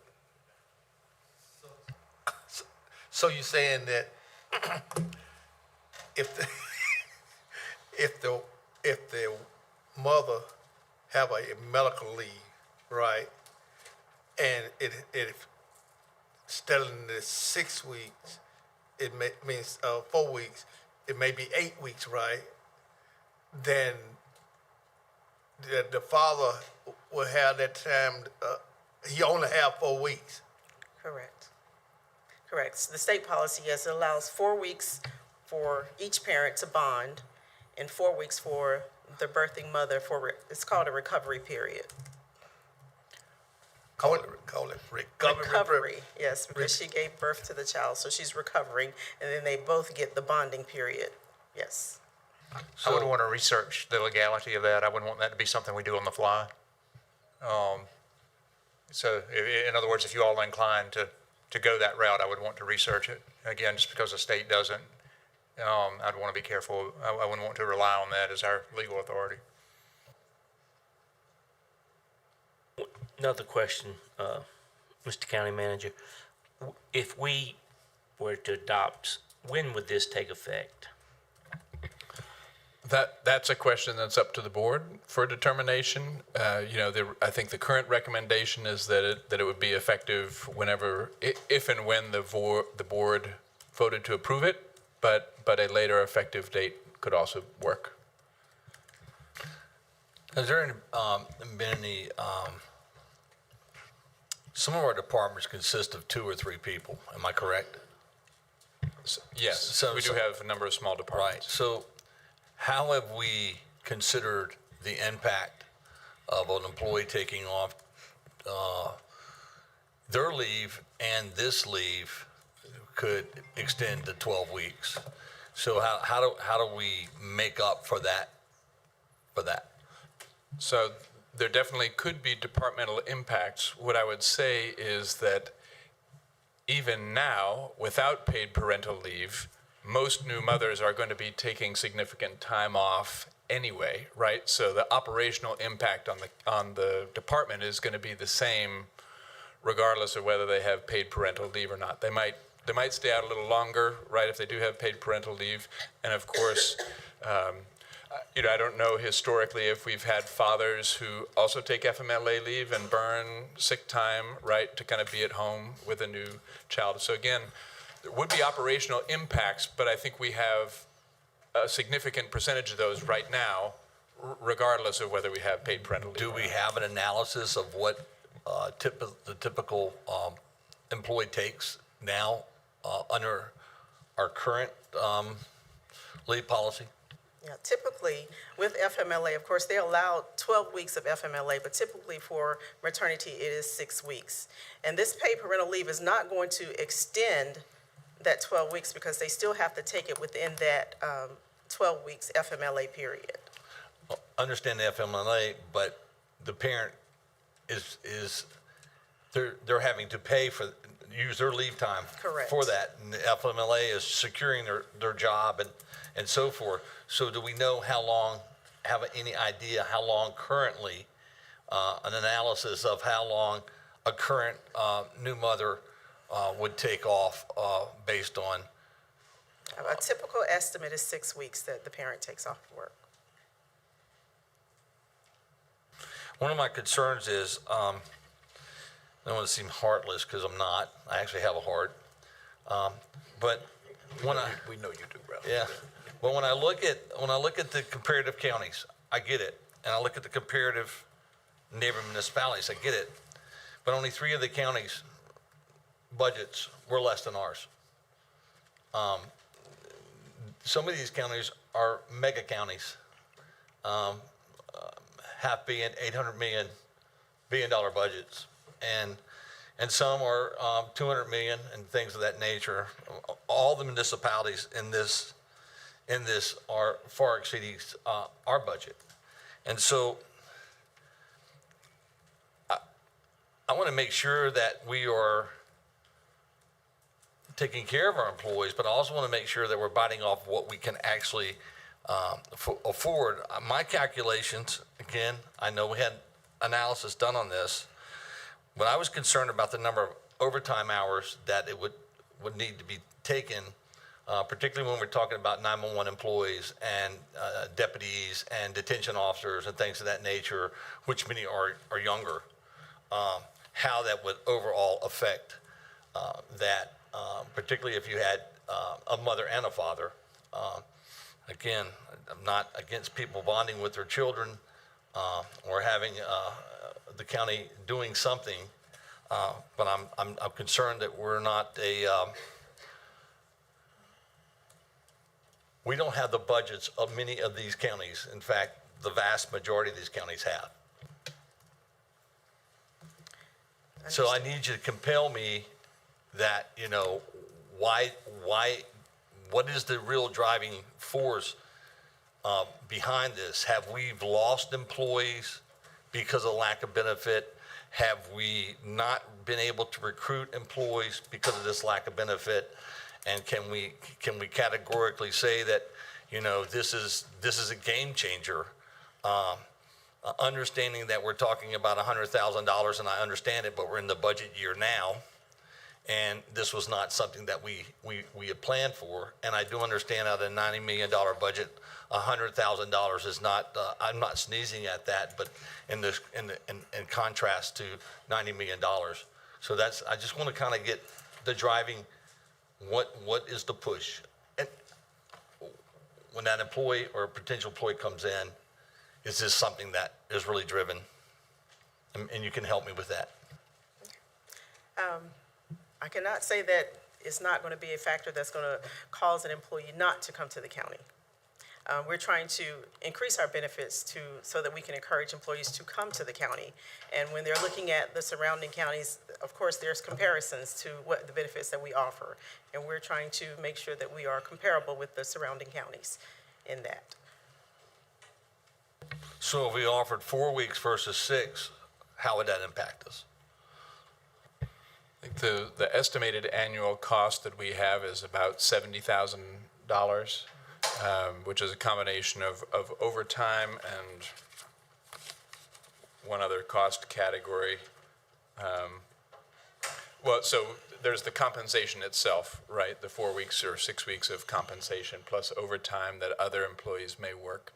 I think if it were 4 weeks instead of 6 weeks, I think you could just multiply that by 2/3 and you'd get something like a little under $50,000, $47,000, something like that.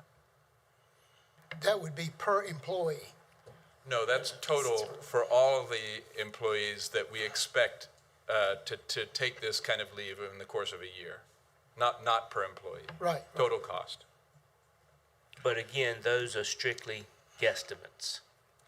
I mean, Right. educated, but still a guesstimate. Correct. And the costs are, potential costs are easier to calculate if you have a decent number of people you think may take the leave. The long-term benefits, right, of recruitment and retention and productivity are a little harder to pinpoint, but studies have shown that they are real, right? So there's something that the county gains through this. And even though some of our neighboring counties and municipalities are bigger and have bigger budgets and surely spend more, proportionally more, on their paid parental leave policy, I would say that they are also direct competitors, very direct competitors, right? And so even if they are bigger, even if they maybe have the luxury of some different kinds of policies, we're still competing for employees with them. So. You go ahead. Go ahead, you're fine. You're fine. I hear exactly what Commissioner May is bringing up, and I'm going to sound like a politician right now. I hear both sides, and that's what we get elected to do. And I think he brings up a good point in that maybe we start with a 4-week to see how that works. Just a suggestion. And then going forward, we can always, a year from now, see how it affects the budget. We know that there are going to be some things coming up in the budget that we don't know what from the federal level we're going to have. I don't want us to be behind in hiring people. I don't want Granville County to constantly say, well, we're running to catch up. And I think what this is doing, if I hear you correctly, Ms. Miles, is putting us ahead a little bit. Correct. So that we're not going to be 2 years behind the other counties. And I don't disagree I don't disagree with that. And I think maybe the 4-week may be a good way to start it. Just my 2 cents worth. Just a couple of comments, Mr. Chairman, if I may. The fact that we really just completed a budget process, and to be engaging in this is a little bit concerning. We looked at a number of benefits for staff over the years. The increased participation by the county for all of our employees to take part in the 401k, to increase that, is something that everybody look at. I don't know, did this particular request for another added benefit, did it come from some survey among staff that this is the one that would make the difference? Or, we have the performance incentive that we have. And the reason why I say that is I'm thinking about what could give us the most bang for the buck in terms of an incentive that might allow more people in county government to participate. So that's 2 things: the timing right after the budget and this specific incentive, and how it would rate in comparison to other things that we could take $80,000 or $90,000 and do to help to give everyone a chance to participate.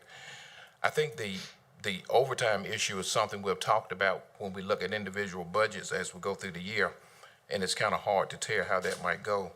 And I guess the last thing on my mind is that if someone decides to take advantage of this, and if they get home and it really starts to feel good and they just decide not to come back, they just decide, well, forget this work thing, I'm going to stay on home. We have no way to recover those funds we paid, do we? I don't think we do, and I'm going to pass the mic to the county attorney shortly, because we did look at that, and we actually had it written into the policy, an earlier draft of the policy, but have received some guidance from the county attorney that I'll let him clarify. My employment partner looked at that particular issue, and trying to recoup that money raises both legal concerns and practical concerns. The first concern would be collectability from a practical standpoint. It's just a very difficult thing to collect on. You would incur fees trying to go after someone for that likely would be throwing good money after bad. In addition, I'll just read you his comments. He says, I recommend they not implement the revised policy. The payroll deduction concept cannot be used for exempt employees without threatening the exemption status and potentially resulting in the Department of Labor or court deeming an employee subject to those requirements non-exempt and retroactively entitled to overtime. For non-exempt employees, there are several problems. I'm sorry, I just went off of it. Bear with me for a minute. For non-exempt employees, there are several problems. Repayment demand is conceivably enforceable, separate from the payroll deduction piece, but practically an employee who quits is unlikely to write the county a check for the equivalent of 6 weeks of wages. That would entail the county planning to sue for non-payment in those situations. Regarding deducting from or withholding the final check, that would require a separate payroll deduction authorization form signed by employees, and the employees would have the right to withdraw the authorization before the deduction was made. So that's a very weak ability to deduct from payroll on account of the protections given in the in Chapter 95 of the General Statutes. Beyond the legal problems, the added language may not be good for morale and may discourage people from taking the leave, et cetera. So in other words, there are just a number of legal and practical issues with the withholding policy. So his recommendation as someone who regularly deals with these type of policies and practices in this area would be for you to either approve or not approve the policy, but not include that payroll deduction because of the legal problems that go along with it. And again, I just ask, and I'll be through, Mr. Chairman. Is this a popular request? Is this something that the masses is asking for from among our employees? We have heard about this a fair bit in our employee survey, which is maybe a year and a half old, but also listening sessions that I've done throughout the county. It has come up quite a few times. Commissioner Williford, I kind of like what he said. I have somewhat of cold feet with this, but I think some kind of a watered down version of the time or something might be a good way to start. This one is kind of hard to wrap your hands around in terms of total impact. And so that may be something that we could look at. I just got, ma'am, Mr. Chair. Ms. Miles, this is a curveball. So, but I got to say it. So the Family Medical Leave Act is not just for birth mothers. Correct. And so if I had a spouse that had a horrible accident or was battling cancer,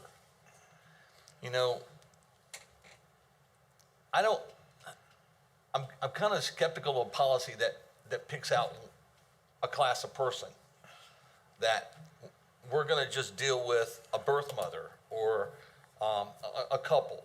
It's a hugely important event in people's lives. It's significant, and it's something that happens with consistency in that age range.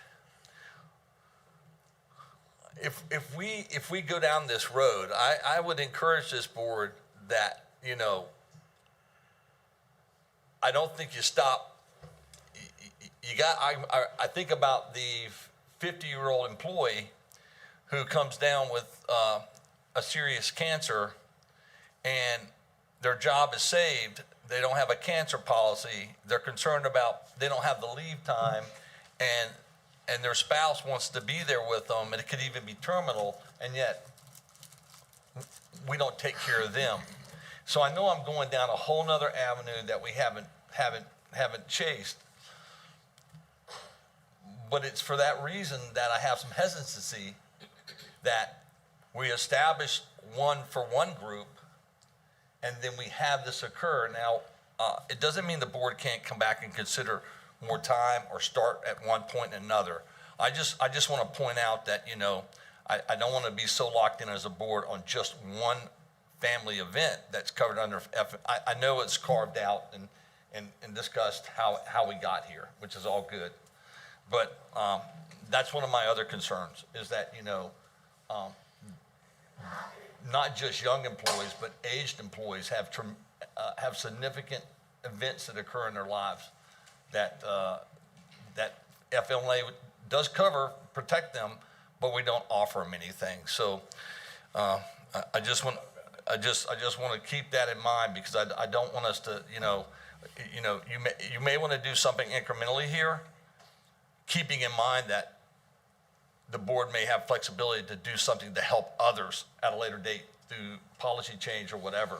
But in our world today, as childbirth is declining,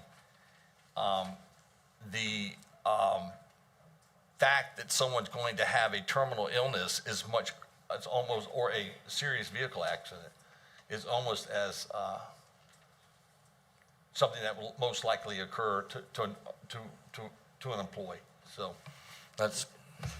Thank you. Go ahead.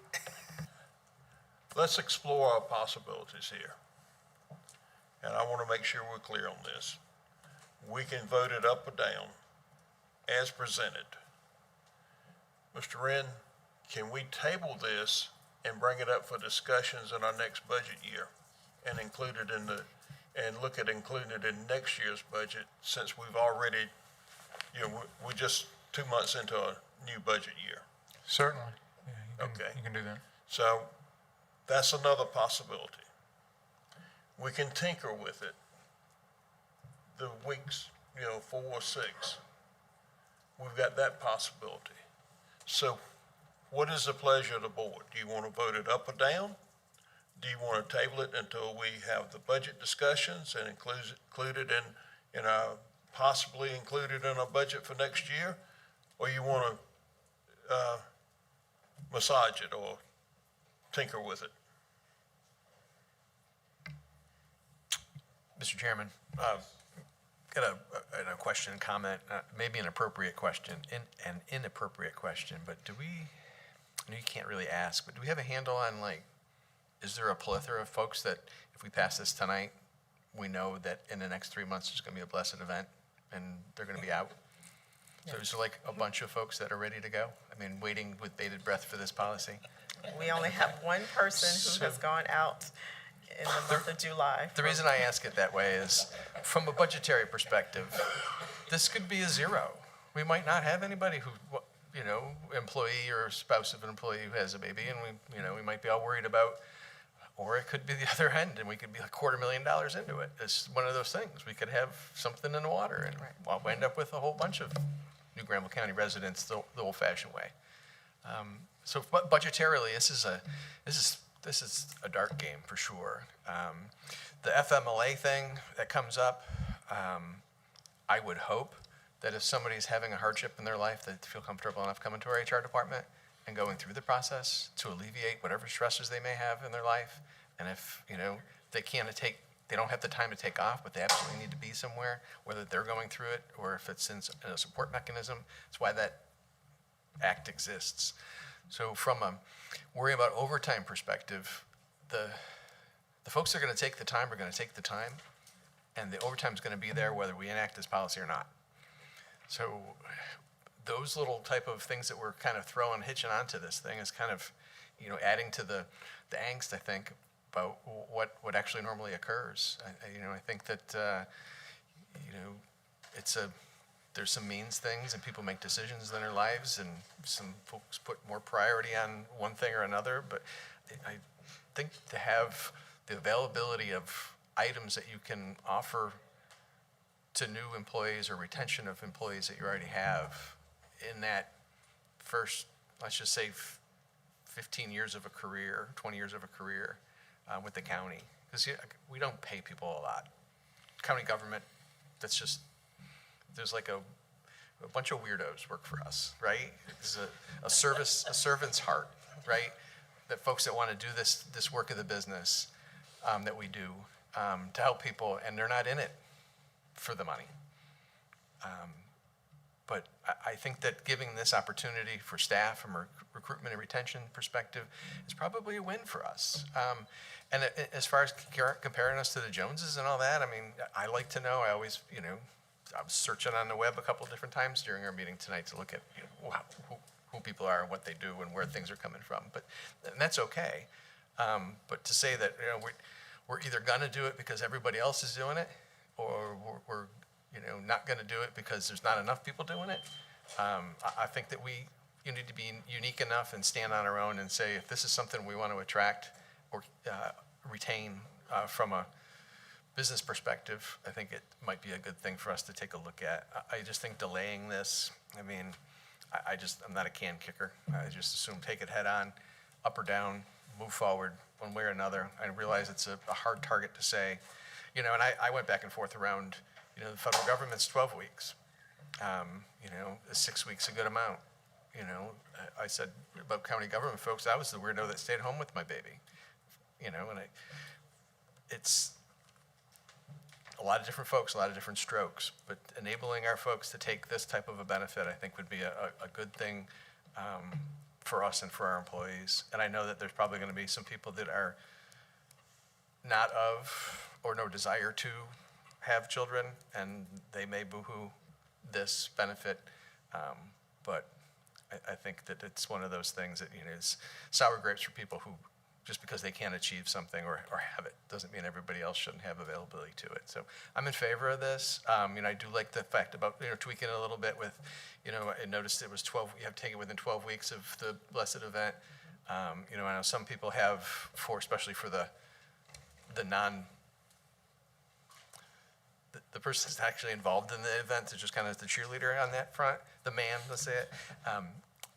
There's sometimes that people can space out their leave and take, you know, I'm gonna take off, you know, half days for this amount of time, or, you know, every Friday for this, but it has to be at the pleasure of the agency.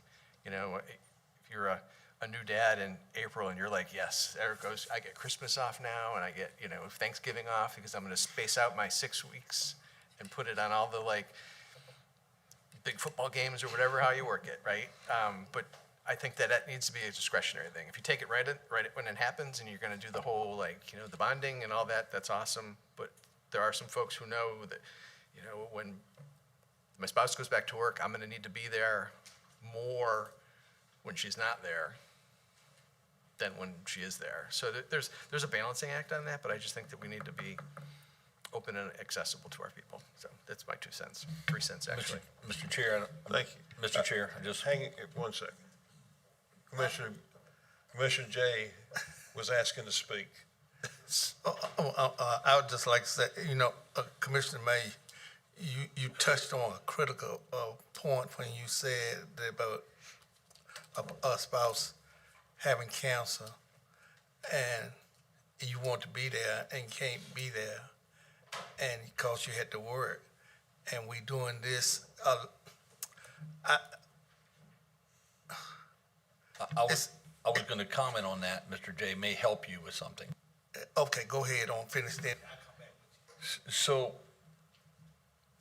just because we either move or don't move, but if we should move on some form of proposal to do this tonight, it doesn't mean that we can't have an analysis at a later date on an overall policy that may impact other areas of someone's life. I do know that you have voluntary leave now and things of that go on to help with that. But I do know of an employee this past year in the county whose husband had a tremendous, a horrid accident. And it was very difficult for that employee to manage their full-time job and be a full-time caretaker. And you exhaust your leave, and then, you know, so I'm willing to listen to a proposal about the current policy, but I would, with the understanding that this is something that we don't, if we decide to do something, that it would be something that would be further examination at a later time on the other process that you're discussing. Because I just don't like it one way. That's just my opinion. I agree, you know, because we need to do something to think about it. Because, let me say this. If it was not for a program, my wife, I was working at AirTech, and my wife, I would have to quit and stay there because the doctors told us when we first started when she was having seizures, that I had to stop and quit work. Somebody had to be there with her 24/7. And if there wasn't a program that I couldn't get in for get someone to come out and stay with her, then I would have to quit work because I couldn't stay there with her. And that's sort of like the same thing I'm talking about with counseling. We need to look at somehow know we need to look at that to other, a widespread of programs, of policies that we have. Okay? Does anyone else have anything to say? Have we sufficiently ground this sausage? I think we run it through the grinder about 10 times or more. Mr. Chairman, I'll make a compromise motion. All right, the floor is open. That we do this for a period of 4 weeks. I'll second that motion. Is there any discussion on the motion? Cut your mic on. Just that if you, with agreement, we reevaluate the program next year to examine an analysis on what it would take if we had something like a terminal illness or something in that regards. I'll amend that motion to include what Commissioner May just said. And then we can review it at that point to see what it cost us. That's right. In hard dollars and cents. Yep. Is that suitable? Is that agreeable with our? And I second that amendment. Okay. We have a motion and a second. Is there any further discussion on the motion? Hearing none, we'll go to the vote. All those in favor signify by saying aye. Aye. All those opposed likewise. Ayes have it. Motion carries. Thank you. Our next item of business is from Granville Vance Public Health, and Ms. Catherine Hazlett is our Substance Use Prevention and Treatment Program Manager, and we have a resolution to direct expenditure of opioid settlement funds reentry programs. And you have the floor.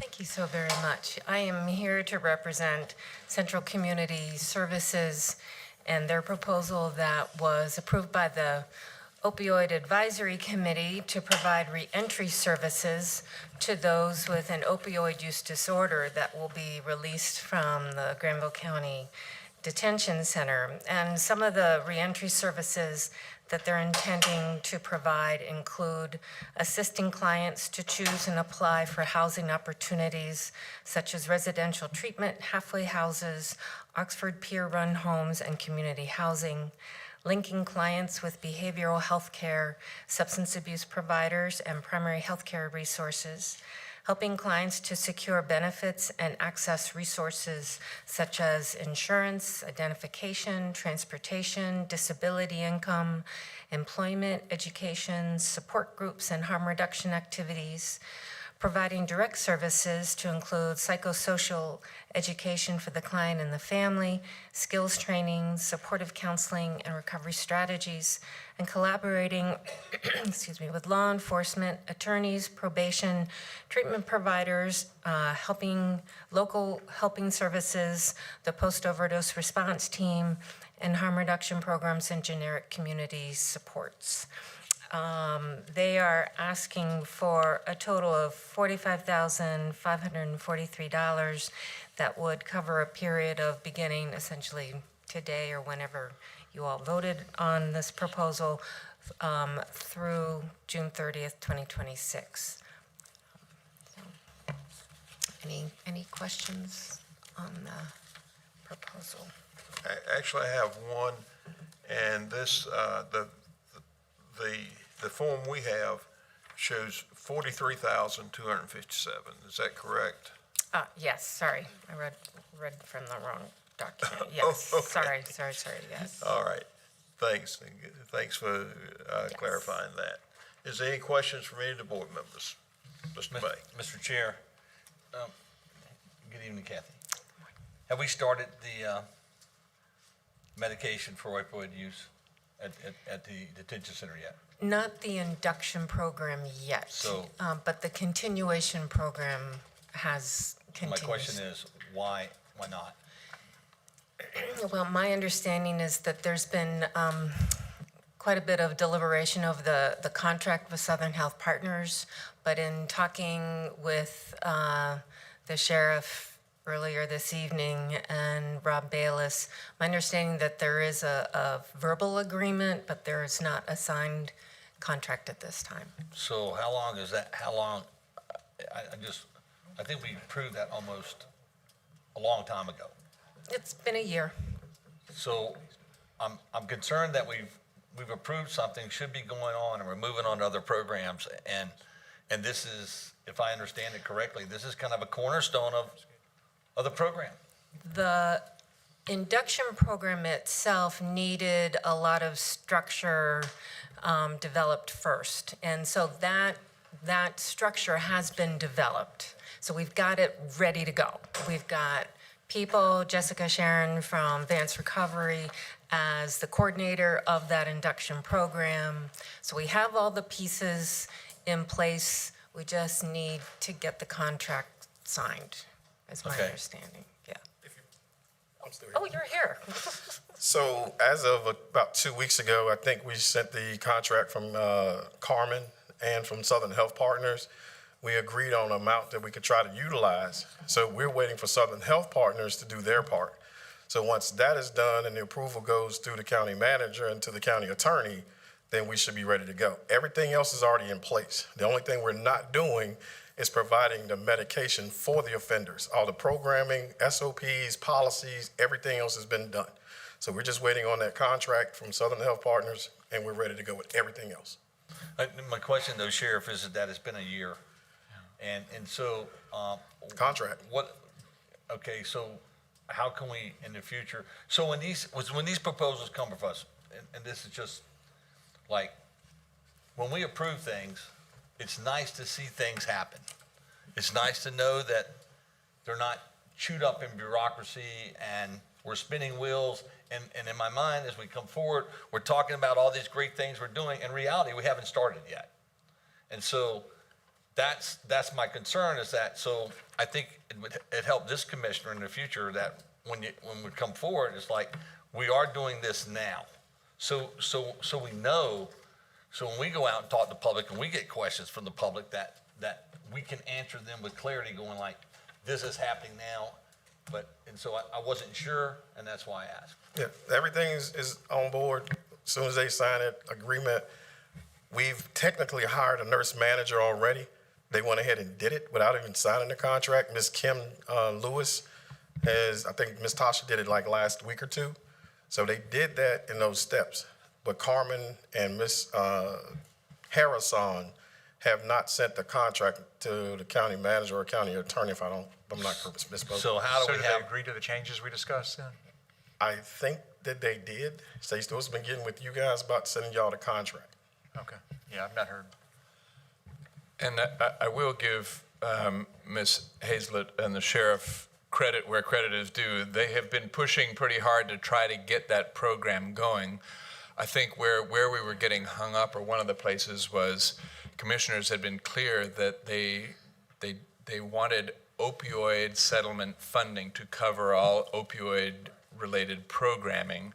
And this additional kind of personnel request from Southern Health Partners kind of came in after the program had been approved. And so in addition to whatever the contract says, I think that we were talking about a revised budget for the program that shows the inclusion of funding for this additional partial position. So all the funding will be coming from the opioid settlement, and it will be moving forward, and it's just a question now, final processing of the contract. And so how soon, Sheriff, can we anticipate having this begin? I can call Jennifer tomorrow, but I'm thinking it was 2 weeks ago that we talked to her. Myself and Mr. Bayless spoke with them, presented the information to them, the figures that we had agreed upon. They said they think it would work, and we have yet to hear back. But for some reason, Ms. Tasha had made that young lady the nurse manager, which the position that they said we have to have for oversight. So we didn't hire another individual to use some of the funding from opioids. So we got the program manager, and we did not hire an administrative or data person just in case, making sure we had the money and funding. So we're not expending any county revenue on these hires? That's the direction the board has given, and that's what we've been. But I mean, I need to know. But we have That's not, correct. Until we see the contract amendment, I don't think any of us can tell you that, so we need to Right see the now, contract. everything is amendment. opioid money. Right. It's Jessica's opioid. Well, I just want to make sure that was the direction of the board and that was the direction of the opioid. Yep. We've been clear about that in the direction Okay. that was given to go back to Southern Health. Okay, thank you. Thank you all. And I think it is, just to make a final comment, right, the budget that needs revision as a part of this, right, assuming a mutually agreeable contract with Southern Health Partners can be figured out. Right. There's an internal MOU sort of relating to the budget for this MAT program in the county detention facility, and that's where the budget lives, and that's where we would need to see a revision to that MOU. So there's just one last comment I have here, Mr. Gooch, if I can, regarding the opioid settlements, and I think there's more information on it later. At some point, this money's going to be exhausted. How are we planning for that? How is that planned for in this process? In other words, how can we look for what's going to happen a number of years from now? How long is this funding going to last? And then when this funding's cut, then what's the next step? And then what is our commitment? Because my concern is we have a window of opportunity here. The state's provided this funding through these lawsuits, but then the faucet's going to get turned off. So I'd like to know at some point, how far out are we from that faucet getting turned off? Because then, I know we're not started that much, but I mean, do you have like a Gantt plan on this or anything of that nature? I think that the advisory committee has been very prudent. It's safe to say that we've not spent the money that's been allocated for either the post-overdose response team or the MOUD program as of yet. So there's money that's been approved and approved to be allocated that has not been spent. So we actually have more money going forward, and then we're going to be getting, or we have received additional funds as well that I think is on the agenda for later. The idea is to then have your advisory committee begin to do that planning once we get to a point where we're actually spending money, which we haven't done yet. There have been proposals put forth that are not as expensive as either the addiction services to incarcerated or the post-overdose response. But I think we want to take a look at what's happening within the county, what are the needs, and then it's also identifying what additional funds could be available down the road, whether there be grant money down the road. But we've got plenty of money to spend right now, so we are not going to run out anytime soon. Quick question, this Central Community Services is going to be doing case management for 6 months, is that right? Yeah. So that's basically what we're hiring somebody to spend Stay in touch with the clients, and that will also prevent the recidivism. folks that are already under the MOUD treatment that have come in are already mandated to have certain things happen with their treatment, right? Say that again? The folks that are already on the MOUD in our custody are mandated that we provide those treatments, right? The continuation, yes. Okay, yes. so what other follow-throughs or follow-ups or other little bells and whistles that are mandated for those folks that are on those services already? I'm not familiar with any other mandated services beyond if someone has started treatment, we're mandated to continue those services. All right, so if we get someone, we're required to continue the treatment that they're already on. And when discharge day comes, we just kick them to the street and say, have a nice day? Is that how it works now? No, that's the whole point of the reentry services. So the folks that are already on those services, that are already getting the treatments, there's nothing for them at this point. Well, the Central Community Services has been providing reentry services primarily for those with a mental health issue of one sort or another. Right. And because many of them do have co-occurring with substance use. Right. They have been providing some reentry, but for the most part, we're needing to create a division between the mental health and the opioid folks so that we are actually applying grant money appropriately. Yeah. Okay. And Commissioner, and I think something that needs to be clarified, Morris Clinic, one of the providers that we have, that with the medication, that continuation part, they still have the counseling component as well. So when you get out, it's not just kick to the curb. It's a hot handoff back to the people that provide those things to you. So those services are already in place. It's just a hot handoff. We let them know, hey, here's your stuff to maintain you for a couple of days till you go back to your clinic, till you meet with your counselor. And that's how it's kind of a hot handoff now. I think we're trying to expand that footprint to what we're doing. Right, I mean, that's the whole point of getting Central Community Services involved on a longer-term process, so there is consistency and continuity for a longer period of time. Okay. I just see them as. Any further questions, comments from any of the commissioners? Hearing none, you've heard the proposal, and the recommendation is the Opioid Advisory Committee recommends the Board of Commissioners approve the resolution to direct the expenditure of opioid settlement funding in the amount of $43,257 to support the provision of reentry services to Granville detention centers released detainees who are being treated for an opioid use disorder. The Opioid Advisory Committee further recommends that the county attorney draft a sub-recipient contract to be signed by representatives of the Granville County and Central Community Services. What is the pleasure of the board? Mr. Chairman, I move that the recommendation be approved. We have a motion to approve. I'll second. We have a second. Is there any discussion on the motion?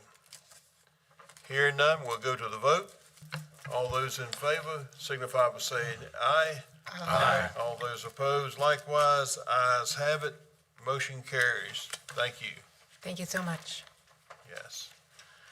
And our next item on our agenda is grant matters, and this is the Town of Stem's fiscal year 25-26 recreation mini grant application. And I'm our Assistant County Manager, Ms. Karina Weichel.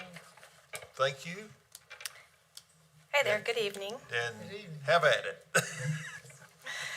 So on your agenda for this evening, we're bringing back an item that was first considered at the July 7th board meeting, where the Parks Recreation, Greenways and Recreation Advisory Committee had proposed to recommend 2 mini grant projects that had been received in the FY 25-26 grant cycle.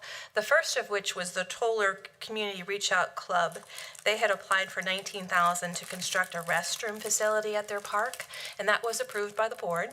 And the second one is the one we're bringing back this evening with the Town of Stem, who had applied for $19,425 to expand Jack Day Park by approximately 30%. Just as a reminder, the town was requesting grant funds to clear, stump, remove standing timber, fine grade, and seed and fertilize adjacent property that is adjacent to the park. And as a second phase of that project, once the clearing was completed, the town said was going to cover the cost of installing a 4-foot fence around the property and replace the landscaping that separates the park from the existing historic town cemetery. So we were asked to bring back some additional funding information from prior years for the Town of Stem. If you can look at the chart on your agenda, in your agenda packet, we were able to collect information from the county's financial records dating back to when the mini grant program began of 2018-2019. To date, without the proposal for this year, the county has provided about $76,000 to the Town of Stem. And if you look below on the Town of Stem's Recreation and Parks budget, we were able to get the budget information from 22-23 onward. And just those years alone, the Town of Stem has invested $82,000 plus in their recreation program. One of the things that came subsequent to this information being printed was an initial investment that the Town of Stem made in Jack Day Park of about $47,000 back in 2018. So happy to answer any questions if I'm able to. I know the part-time town administrator, Commissioner Karan, in his capacity as Town of Stem's part-time town administrator, may also be able to answer additional questions if you have them about their finances. Okay, thank you. Is there any questions by any of the commissioners? Any questions? Any comments? Hearing none, recommendation is the Parks, Greenway, and Recreation Advisory Committee recommends approval of the town STEM's 25-26 recreation mini grant application in the amount of $19,425, and further recommends that the Board of Commissioners authorize the county manager to execute the contract once finalized by the county. Commissioner Tim Karan, Granville County Board of Commissioners District 6 representative, also serves as the town of STEM's part-time town administrator and may recuse himself from this vote. Tim, do you wish to? Commissioner Karan, would you wish to recuse yourself from this vote? Yes, sir, I would invoke that. Okay, thank you. Now, of course, we have to have a motion first before we have a vote. Do I hear a motion from anyone on any Board of Commissioners? Move to approve the recommendation coming from now, what is parking, Yeah, Parks. Cox, and Rex. All right, we have a motion. Do I hear a second? Second. We have a second. Is there any discussion on the motion? If not, we'll go to the vote. All those in favor signify by saying aye. Aye. All those opposed likewise. Ayes have it. Motion carries. Thank you. Thank you very much. Thank you. And now we're back to economic development matters. And Charlotte Duncan, our Economic Development Director, is coming forward, and the purpose of this is to approve a grant agreement with the Economic Development Partnership of North Carolina, EDPNC, for the NC Selective Readiness Program to provide due diligence funding at Triangle North Granville in the amount of $183,225. Yes, thank you. So you may recall that last year, Granville County's Triangle North site was selected by the state through a competitive process as one of the 15 select sites for the state. This select site funding came after the legislature put in a significant amount of money into the mega site program and then subsequently allocated $10 million for a select site program. So Granville County applied. It is a competitive process. Triangle North was selected. And so what that does is it enables us to apply for some of that $10 million. Only those 15 communities, those 15 sites that were selected can actually then go have access to the money, but we still have to apply. So we did apply for some funding to update and do some additional due diligence documentation, environmental assessments, wetland determinations, endangered species reports, cultural reports, an ALTA survey, which is a much more in-depth survey than a regular boundary survey. You have a list there in your memo. And so we will need to enter into a grant agreement with the state for that amount of funding. There is no local match required. Any questions? Any questions from any of the board members? And then you will see, subsequent to this budget amendment, to handle that funding in the Triangle North Granville project ordinance. Yeah. And the recommendation is the Director of Economic Development, Charlotte Duncan, recommends approval of a grant agreement with EDPNC in the amount of $183,225 to support due diligence funding at the Triangle North Granville through the NC Selectsite Readiness Program. Director further recommends that the Board of Directors authorize the county manager to execute the contract once it's finalized by the county attorney. And what is the pleasure of the board? I make a motion we approve based on a recommendation provided by the chair. Second. We have a motion and a second. Is there any discussion on the motion? Hearing none, we'll go to the vote. All those in favor signify by saying aye. Aye. All those opposed likewise. Ayes have it. Motion carries. And the next is the Triangle North Capital Project Ordinance Amendment 4. And this is Jennifer Baird. And this is consider approval of Triangle North Capital Project Ordinance Amendment 4 for fiscal year 25-26.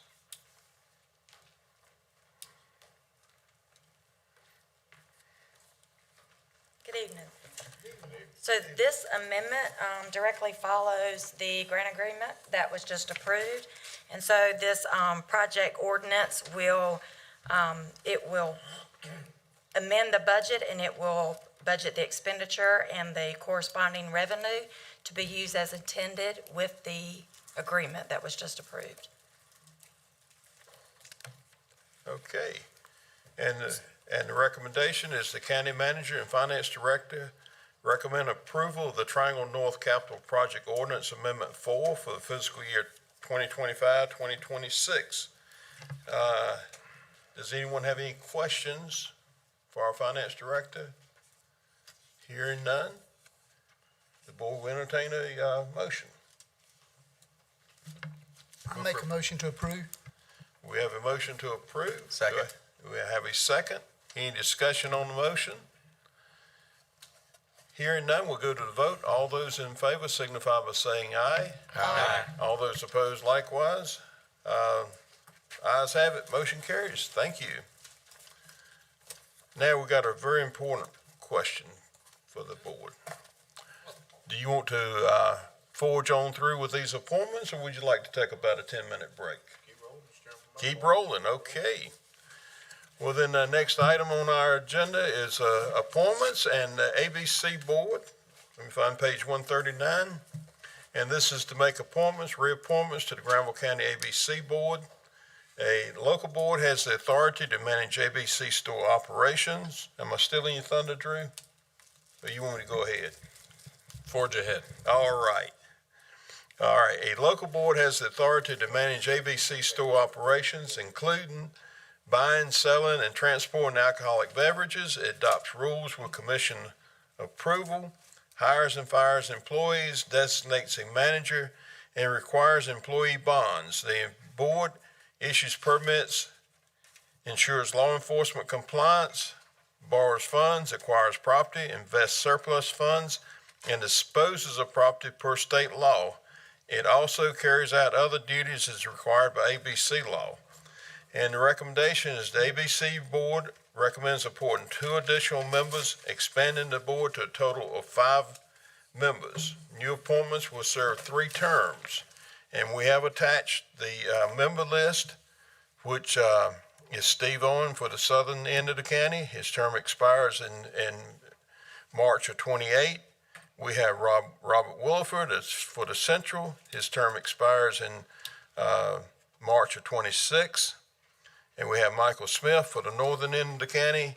His term expires in March of 27. Our new appointments will be at large, and their terms will expire in August of 2028. And do we have appointments? Mr. Chairman, I have one recommendation. Okay. I'd like to recommend Tanya Edwards Hester, 4542 Breezing Lane, Oxford, for appointment to the ABC Board. All right. I'll second that nomination. We have a second. We have a motion and a second. Is there any discussion on the motion? If not, we'll go to the vote. All those in favor signify by saying aye. Aye. And all those opposed likewise? Aye. Okay. We have one opposition. Now, moving on to our next item, it is the second appointment to the board. Do I hear an appointment?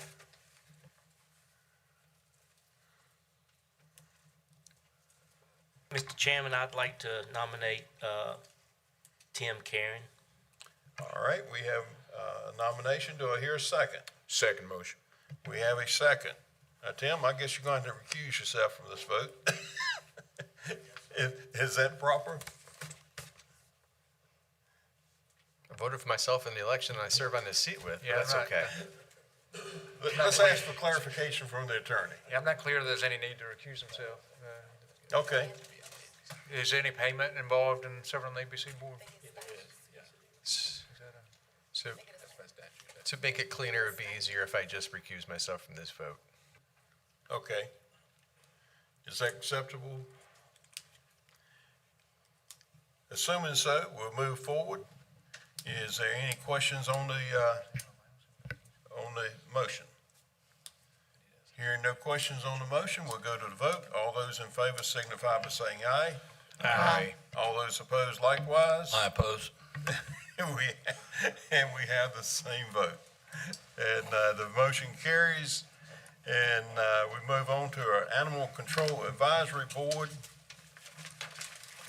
And this is to make appointments or reappointments to Granville County. Okay. I've got the thing. Okay. Granville County Animal Control Advisory Board.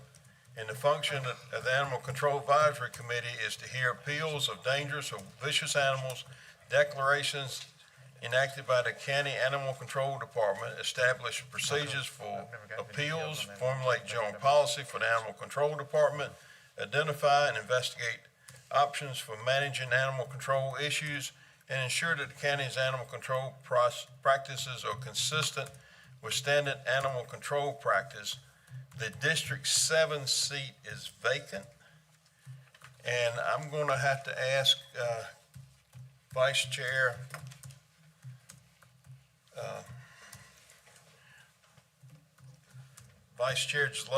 Zelotes J to take over. Okay, do we have a name for vacancy on District 7? I do, and it's going to take me a moment to find it. I thought I had it with the notes here.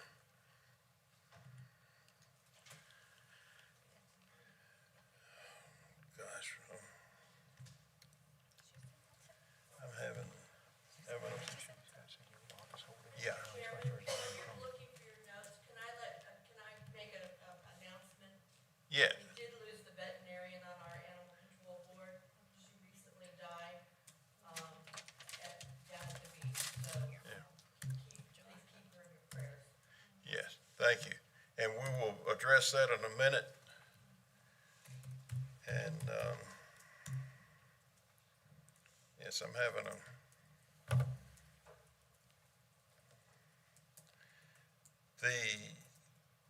the appointment is Wendy Jones, 3635 Range Road, STEM NC. And I'd like to put her name forward to be appointed for District 7. She's actually in District 3, and I've spoken with Commissioner Griffin about this. Okay. It's been motioned that Wendy Jones will serve as District 7 seat. Do you have any? Second. Me, second. Okay. It is moved and proper. It has been moved and proper second. Anybody have any question? All in favor, use voting sign aye. Aye. Nay have the same right. Ayes have it. Thank you.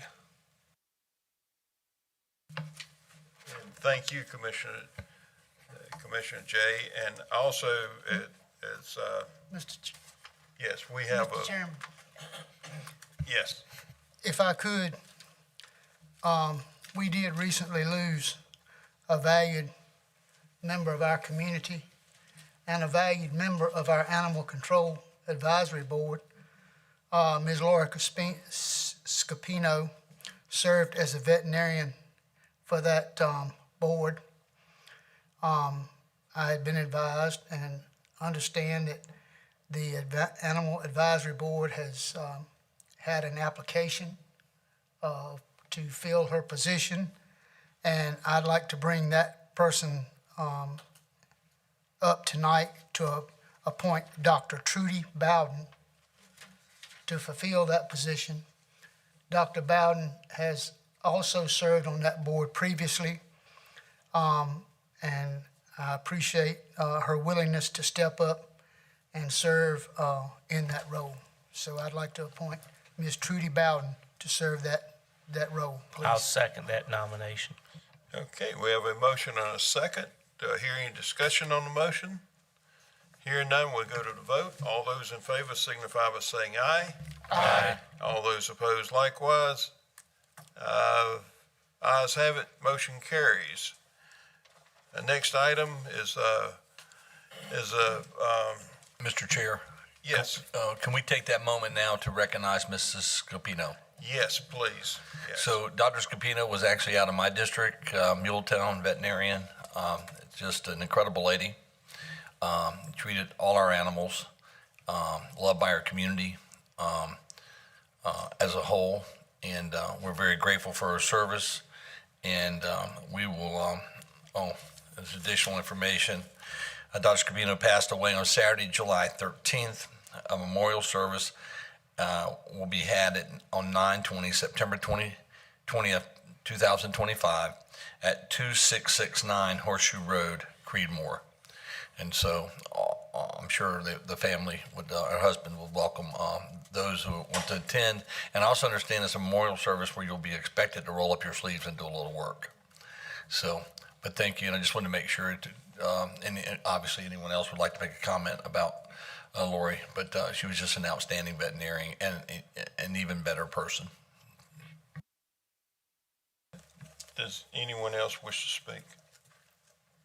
So tragic. I didn't get to know her so well personally, but all the comments since her passing, she was evidently very special to so many people, and we're so grateful for her and her service. Thank you. And if you will, please join me in taking a minute of silence in remembrance.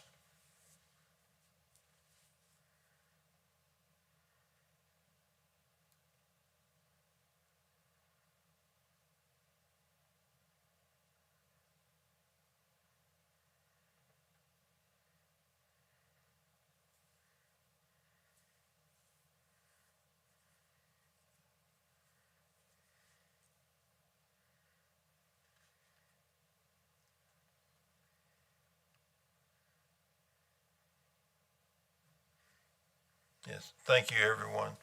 And now we'll get back to business. And our next item is Board of Adjustment, and the purpose is to make reappointments to the Granville County Board of Adjustment. The function and duty of the Board of Adjustment is to hear and decide appeals from and review any order, requirement, decision, or determination made by an administrative official charged with enforcing the Granville County zoning ordinance. This board shall also hear and consider any and all requests for variances and conditional use permits from the public at large and arguments regarding zoning district boundary interpretation. The District 6 seat is vacant with an unexpired term expiring in April of 27. Mr. Chairman, I'm going to need to hold that. The only applicant I have right now is someone who's got a violation outstanding. Okay. And the District 7 seat is vacant with the unexpired term expiring April 2027. I'm going to have to hold that because I don't have anyone for it. The alternate seat is vacant with the unexpired term expiring in April of 2026. Does anyone on the board have an appointment would like to put forward an appointment for the alternate seat? Hearing none, we will have to hold that also. Mr. Chairman, Yes, sir. I think if I'm correct, and Karen, you might have to prod me, I've been notified that Mr. David Sella has resigned from the Granville County Board of Adjustment. I'm currently seeking someone to fill that position. I have one application, and I've reviewed that one, but I'm waiting on a couple of others. So at this time, I would like to hold that position until maybe next meeting or so. Thank you, Commissioner Griffin, and thank you for bringing that to our attention.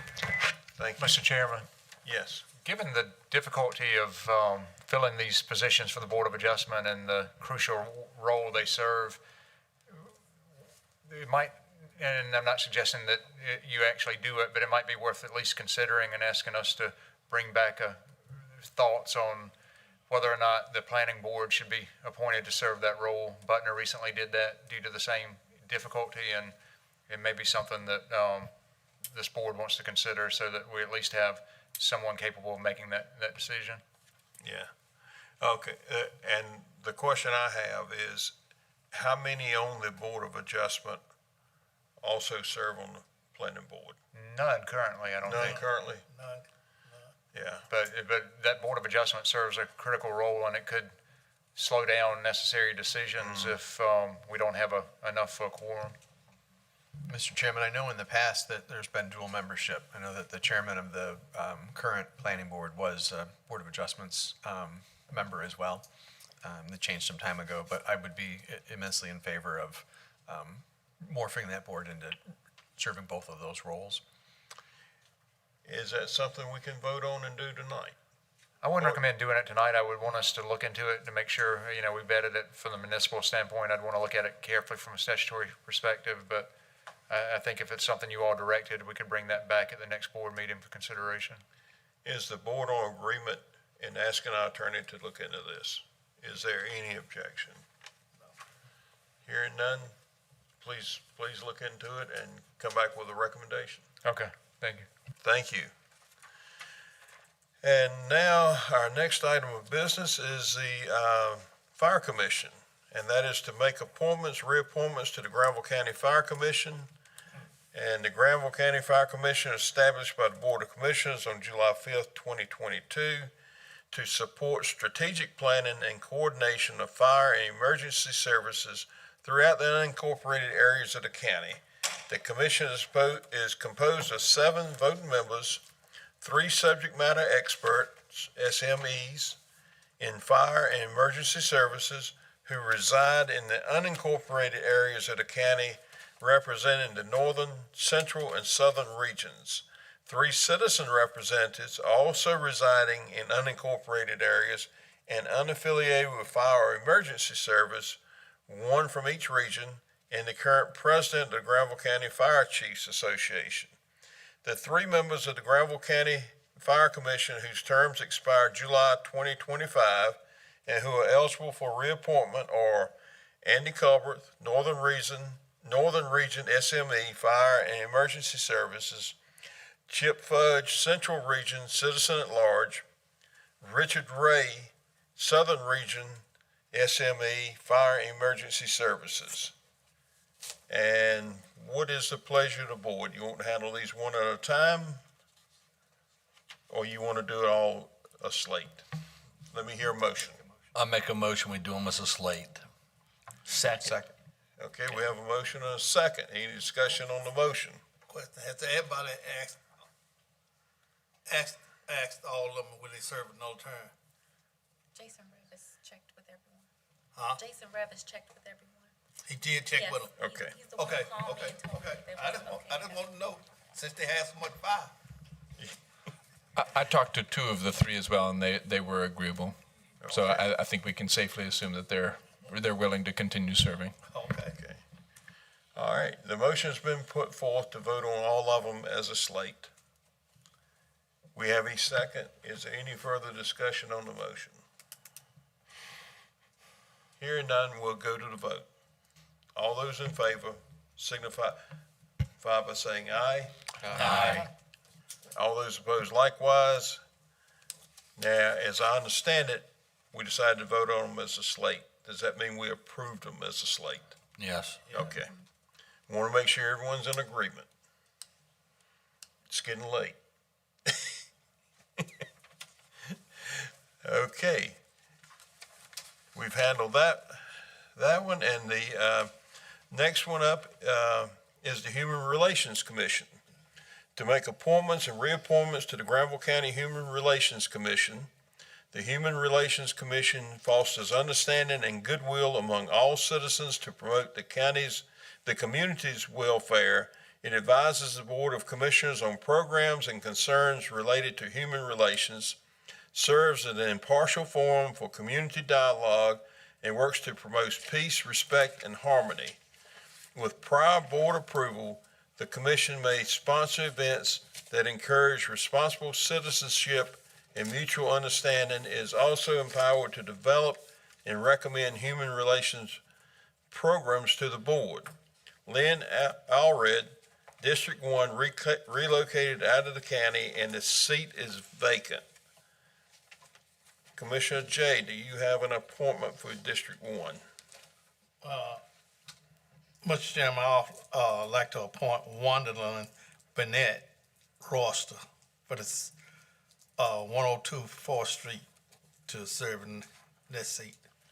Okay, Commissioner J has put forth an appointment. Does anyone have, do I hear a second to that? I will second that nomination. Okay, we have a second. Is there any discussion? There's hearing no discussion, we'll go to the vote. All those in favor signify by saying aye. Aye. All those opposed likewise. Ayes have it. Motion carries. And the next item is JCPC, to make appointments and reappointments to the Granville County Juvenile Justice Crime Prevention Council. The Juvenile Crime Prevention Council, JCPC, assesses youth needs in Granville County, focuses on status offenders.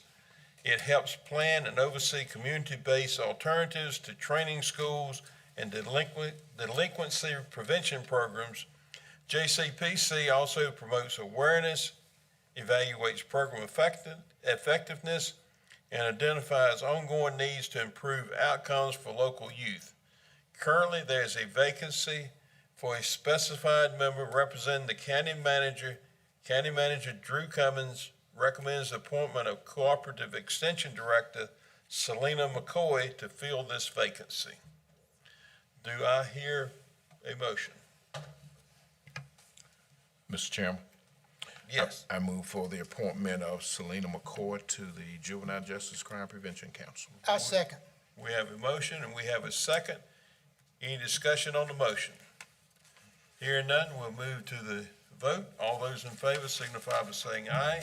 Aye. All those opposed likewise. Ayes have it. Motion carries. Thank you. And the Kerr-Tar Workforce Development Board. To make appointments, reappointments to the Kerr-Tar Workforce Development Board, formerly Private Industry Council. The Kerr-Tar Workforce Development Board provides policy guidance and oversight for workforce development programs under the Workforce Innovation and Opportunity Act of 2014 in partnership with the Kerr-Tar Workforce Development Consortium. County Commissioners, the WDB develops a job training plan to address training, placement, and retention needs in the region. The WDB also selects a administrator to the plan and oversees program operations in accordance to the WIOA and the local area chief elected official agreement. Lou Grillo, Workforce Development Director for the Kerr-Tar Regional Council of Governments, recommends the reappointment of Sarah Lloyd, Gordon, help me out here, Agnew, Philip Betts, and Tanya Chamberlain to the Kerr-Tar Workforce Development Board for 2-year terms. According to Grillo's letter of recommendation, each appointee fulfills a federally required sector role under the Workforce Innovation and Opportunity Act and has demonstrated consistent attendance and active involvement in guiding and directing of the board, and the letters attached for our board's consideration. Mr. Chairman, Yes. if I may, I serve on that board as the county representative. Yeah. And those members are very active. They attend all the meetings. And I'd like to recommend that we approve them as a slate. And so I'll make a motion that we approve the 4 that Mr. Grillo recommended. Philip Betts, Gordon, and Sarah Lloyd, and Tanya Chamberlain as a slate. I'll make that motion. I second. Thank you. We have a motion and a second. Is there any discussion on the motion? Hearing none, we'll go to the vote. All those in favor signify by saying aye. Aye. All those opposed likewise. The ayes have it. Motion carries. And this brings us to the Parks, Greenways, and Recreation. To make appointments, reappointments to the Granville County Parks, Greenways, and Recreation Advisory Committee. The Granville County Parks, Greenways, and Recreation Advisory Committee will advise the Board of Commissioners on matters related to parks, greenways, and recreation. The objectives of the committee are plan and recommend to the governing body such actions may be necessary to provide an adequate and complete system of parks and recreation facilities, including greenways, and program that meet the needs of Granville County citizens. Recommended guidelines, procedures, and funding of applications for the Granville County Recreation Mini Grant Program as funding is available. Carry out the directions of the governing body and/or county manager regarding the provisions of parks and recreation services and greenways development and oversight in Granville County. Advise the board and the Greenway Advisory Council in the operation of greenway systems and the implementation of the Greenway Master Plan. The District 5 seat is vacant. Commissioner May, do you have an appointment for District 5? I do. I'm nominating to the board Chad Abbott. All right. Second motion. We have a motion and a second. Any discussion on the motion? All those in favor signify by saying aye. Aye. All those opposed likewise. Ayes have it. Motion carries. And this brings us down to the county manager's report. Thank you, Mr. Chair. I just have one brief item tonight. There were some thanks from commissioners to the departments that helped with the Summer Civic Youth Leadership Program.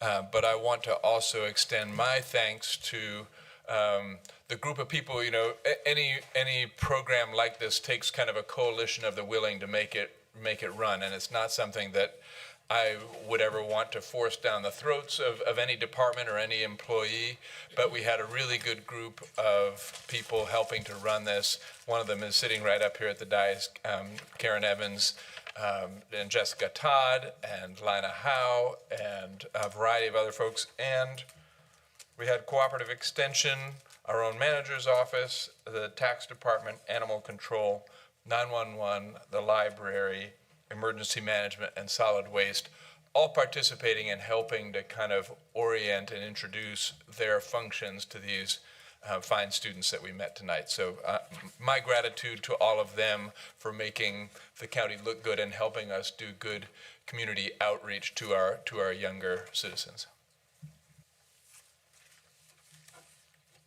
That's all I have, Mr. Chair. Thank you. Thank you. And next we'll hear an update on the UNRBA status of the new rules for Falls Lake from our county attorney. Thank you, Mr. Chairman. I believe there are some slides in your agenda packet, and I welcome input from any of the board members who've also participated in this process, including Mr. May and Mr. Karan and others who have been involved over time, and certainly the county manager. As you all know, the Falls Lake rules were enacted many years ago. I believe 2012 is when they became effective, and they had a stage 1 component, and now the time has come to move into stage 2, and the stage 2 rules were always anticipated to be much more restrictive than stage 1. One of the reasons the UNRBA was set up to begin with was to blunt the economic and technological feasibility impacts of the stage 2 rules. At the time the stage 1 rules were implemented, I think the estimate was that it would cost over $1 billion for all the jurisdictions involved and regulated by the Falls Lake rules to implement the stage 2 rules. And so the UNRBA over the last 14 years has undertaken a very public process with meetings generally on a monthly basis with both the working groups and the board. They have, over that time, worked to help the jurisdictions implement the stage 1 rules and also look to solutions that weren't numerical reduction driven. And so in other words, the ultimate reduction for the Falls Lake rules, as I recall, sought a 40% reduction in nitrogen, 77% reduction in phosphorus, if I remember correctly. And those reductions would be very expensive. So one of the most important things the UNRBA did during this time period was, instead of looking at a strict numerical reduction in nitrogen and phosphorus standard, they worked towards what they've called the interim alternative implementation approach. And this is basically allowing the jurisdictions to invest a certain amount of money in doing best practices in the jurisdictions. This came about through leadership of the Granville County Board, when we were approached by a member of the environmental community who was frustrated about the progress that was being made trying to implement the complicated structure. And the suggestion was made, why don't you all come together and come up with a suggestion of how much money can be invested by all the different local jurisdictions in getting reductions under the rules. And so we took that to Forest West Hall, and Granville County was the first jurisdiction to step up and be the benchmark for that. I believe Granville County said, well, we'll commit, it was roughly $100,000 a year towards this approach. And that was sort of the benchmark that allowed smaller jurisdictions to proportionally commit less based on their water usage, land within the jurisdiction, and other things. And the larger jurisdictions, of course, to contribute much more. And so we've blunted some of the strict requirements of the rules by having that approach accepted during phase one. As we move towards phase two, we're looking at hopefully extending that approach, but also the strategy is to continue the majority of the new development regulations in effect so the lake doesn't get any worse. One of the other big issues is to focus on the wastewater treatment rules. Under the current wastewater treatment rules, if they went into effect, it would severely limit southern Granville County's ability to grow. And so we're making progress in negotiations on limiting the impact of those rules, so that the South Granville Water and Sewer Authority and Hillsborough and Durham, all the different wastewater treatment plants that are regulated, can get the benefit of their flow capacity without having to go to a strict poundage limit. So again, we're working through those issues, and we expect new rules to be promulgated in the September timeframe. There are drafts being circulated now, and we expect that over the next couple of years there will be significant negotiation and work on those, both through the Environmental Management Commission and possibly through some legislative involvement. So I'll be happy to answer any specific questions you have. This process is all still taking shape, so I don't have any firm answers at this point. Questions? Yeah, any questions? I thought it was important that the county attorney just bring us up to speed on that, and also take a second here to praise Mr. Wren, who really was an architect of UNRBA processes that are ongoing that reduces which actually we hope and pray that will result in us not being paying funding that we just don't have. Thank you. Thank you. Does anyone else have any questions or comments? No more than to say, this is always such an education for me and Mr. County Manager. If there's ever one of our work sessions where maybe some information on this could be plugged in, it would surely be enriching for me. Looking forward. I agree. I think this would be a good informational item for a future work session. And as we see the actual draft rules released, I think it would be a very good thing to make sure you all have those and we go over them in detail. Okay. And our next item from our attorney is update on opioid litigation. Thank you, Mr. Chairman. This matter is in your agenda packet, and the purpose of this is to provide the Board of Commissioners with an update on Granville County's eligibility to participate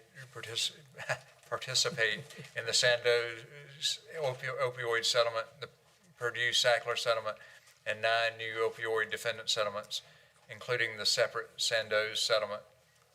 Granville County is eligible to receive funds from the National Sandoz opioid settlement related to opioid litigation. The county's estimated net allocation is approximately $109,757.75. To receive these funds, a participation form must be submitted no later than October 1, 2025. The county is also eligible to receive funds from the National Purdue Plan settlement related to opioid litigation. To receive these funds, the county must vote on the Purdue bankruptcy plan by September 23rd, 2025, and execute the governmental entity settlement agreement by September 30th, 2025. The National Consortium, and that's the National Consortium of Attorneys, is representing local governments in the class action, local governments and states, I believe, in the class action lawsuits. Also recommends participation in newly secured settlements with 9 opioid manufacturers, including Alvogen, Amneal, Apotex, Hikma, Invidior, Mylan, Sun Pharmaceuticals, Zydus, and Sandoz, totaling nearly $1.2 billion in value. These companies were not part of previous national settlements. The settlements will provide $844 million in cash payments and $355 million in medications for treating opioid addiction and reversing overdoses. Local governments may convert a portion of these medications into $87 million in additional cash. 6 companies will pay in full this year, and 3 companies, Amneal, Invidior, and Mylan, will make payments over the next 5 to 10 years. Additional information from the National Consortium will be forthcoming. To participate in the 9-defendant settlement, the county must submit the required participation form by October 1, 2025. The National Opioid Litigation attorneys recommend approval of the actions described above. The county attorney is available to answer questions. That's me. I'm available to answer questions about the impact of approving the settlement or choosing to opt out of the settlement, but I will not give an opinion on the merits of the underlying litigation. I do that for 2 reasons. I haven't been involved enough on a policy level to make a determination of what you all should do. That's a policy choice for the board. The other reason is we have my law firm has a conflict in representing against one of the named defendants at least. So again, we're asking that you rely on the advice of National Opioid Council and your own policy judgment as to whether to approve or disapprove these settlements. What I can tell you is that if you choose not to participate and opt out of the class actions, that would mean that you would have to sue these companies individually if you sought any recovery. And I can tell you that that would be a very expensive and time-consuming option. And so that's something for you to consider. But the issue of whether you choose to participate at all is entirely up to the board. If you choose to authorize actions described, the county manager and county attorney request that either the county manager or county attorney be authorized to sign on behalf of the county. And so in other words, that we would both be able to be authorized to sign. Sometimes the documents come to my attention, sometimes they come to the county manager's attention, and it's just more efficient if we can sign them as they are received. So I'll leave it there and answer any questions you have. I have one quick, there is no downside for us participating. There's no financial downside. Okay. It would just be the policy issue of whether you support the action and that kind of thing or not. Okay.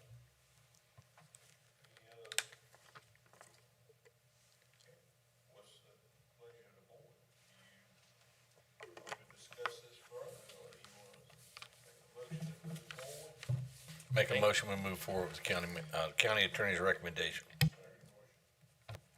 And just for clarification, the county attorney did not make a recommendation. It's a National Opioid National Council Opioid Litigation Council recommends approval of these actions described above. I make a motion, we follow that recommendation. That's a slate, all of it. Okay, do I hear a second? Second. We have a second. We have a motion second. Any discussion on the motion? Hearing none, we'll go to the vote. All those in favor signify by saying aye. Aye. All those opposed likewise. Ayes have it, motion carries. Do we have any other items from our attorney? I'd like to ask a question to our county attorney about this. How long does this typically will it take when they settle this out of court, or will they actually go through the court process? My understanding, and I'm not familiar with the details of all the 11 or 12 settlements we're talking about, but my understanding is that some of them have to be approved through a bankruptcy process, so that would require a bankruptcy judge approving it. And then in general, with class actions, the settlement agreements are brought back to the court for approval as well. So my understanding is that these things would all be hammered out between the attorneys, but generally approved by a judge. And I think it said here that 6 of the 9 new defendants, 6 of them will pay out in full this year, and 3 companies will make payments over the next 5 to 10 years. So we could actually be seeing some money within the next 18 months, 24 months. You could.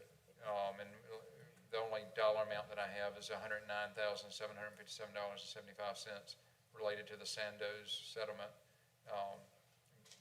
The $1.2 billion spread out over all the different participating local governments in North Carolina. I really can't give you an estimate of how much that might be. Thank you. Thank you, Mr. Chairman.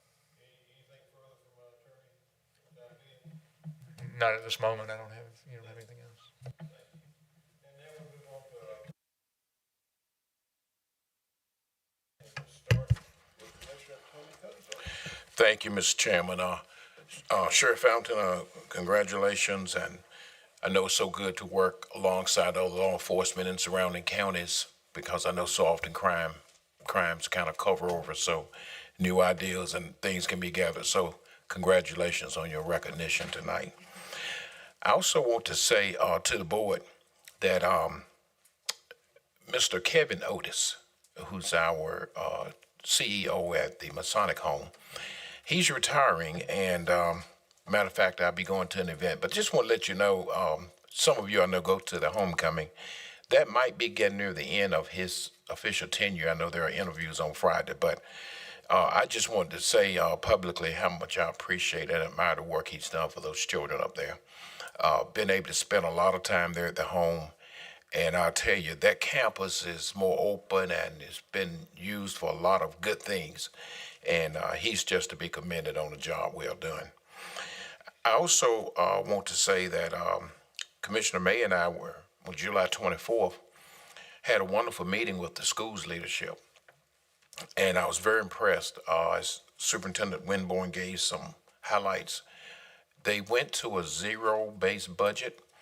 And I want to say, and if I get these numbers wrong, Commissioner May can correct me, but they actually budgeted $4.1 million of fund balance that they need for this budget they just finished, and they only used $1.35 million. And that came as a result of a lot of conversations and a lot of maybe saying no. But I think it does a lot for the public trust to see that they were able to manage their budget that well and be able to be in such a good financial position. The biggest thing I think he's worried about in reference to federal funds is possibly the Title II dollars, that is the money used for beginning teacher development. So hopefully that will work out. Good conversations about the possible use of the playground at Butler STEM Elementary School.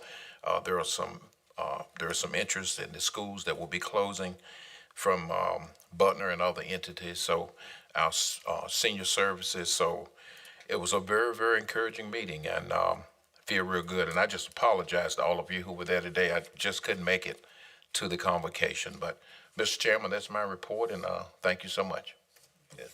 Yes, sir. Thank you, Commissioner Cozart. Commissioner May. Yes, Commissioner Cozart, thank you for that report on the schools. It was a really good meeting. I just want to follow up with that. That pause was lifted. Ms. Hayes and I had communications and a conference call with Congressman Knott's office. Our office, along with a lot of other offices across the country, and the funding pause was lifted.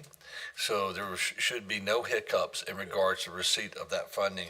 And it covered everything from secondary language to teachers development and things of that nature. It would have been a significant impact to their budget, but that should be okay at this point. I want to, on a personal note, my father-in-law passes over a week ago now, and I want to appreciate the condolences and the support of this board during that time. It's much appreciated, and thank you, and the staff as well. So thank you for that. The Friday we have South Granville High School tour. I hope everyone will attend. They just got a new parking lot, should be complete. A lot of new things happening out there, big cleanup job. So I'm really hoping to see a lot of progress, a lot of a facelift at the high school, and it appears to be. And so I know you all look forward to that and look forward to seeing you all out there. And thank you. Yeah, thank you, Commissioner May. Commissioner Karan. I'm like you, all the rest of us, it's late and it's August. Can you believe it? The 8th month of the year already. Holy cow. So one thing of note that took place in a recent history here was and some of you attended the Campo Northern Falls Lake Area Study. It was our first elected officials meeting we had here. It was a pretty good turnout for folks here locally. One of the things that came out of that, and we all know what the catchment is for Campo. It's, basically Wake County and parts of everybody who touches them. So in that containment zone, by the year 2055, there will be 1.5 million more people just in that Campo area. And they did say that there'd be about 12,000 new jobs. So if you're like me, the math doesn't quite work on that. So it tells me you got the silver tsunami times 10 coming to this region. Lots and lots of folks that aren't going to be filling those jobs. There are going to be people that do move here that are working individuals, but for the most part, this area is getting a lot grayer, and sometimes I wonder about the whys that should come with it. But it's interesting from that perspective, from a transportation. We did take a little guff at our table from some of the folks that were there around the road infrastructure in southern Granville County and how fast it developed. And, explaining to the folks from the camp organization that, over 30 years ago, there was 100 houses, and now there's, 7,000 houses. And that wasn't a negative in land use planning. It was just, the roads just don't keep up, this farm to market roads. And, it's almost as if DOT is trying to now say, well, y'all didn't do, like, no, wait, DOT, from a planning perspective, is woefully unprepared. And they've got these planning organizations that, like to talk about how the plans might work, but the disconnect on the funding is amazing, how much they get from the legislature and how quickly, with their point scoring system, the projects that go in and the projects actually make it out the other side. And then if you're in the big group and you don't get funded, then you get to take money away from the second group, and so on and so forth. But very interesting stuff. So I hope stay tuned to that Northern Falls Lake Area Study. I'd be remiss if I didn't mention Russ May, who pretty much got that Northern Falls Lake Area Study together. This is the first time they've ever done so many different facets of planning with the DOT and economic development and cultural and heritage and environmental sensitivities that they're doing. So that's a big win for this region, and I'm excited to see what the results that come of that. So stay tuned on that. But other than that, again, wish the May family and the Wade family condolences on the loss of their patriarch. Okay. And thank you, Commissioner Karan. Commissioner Jay.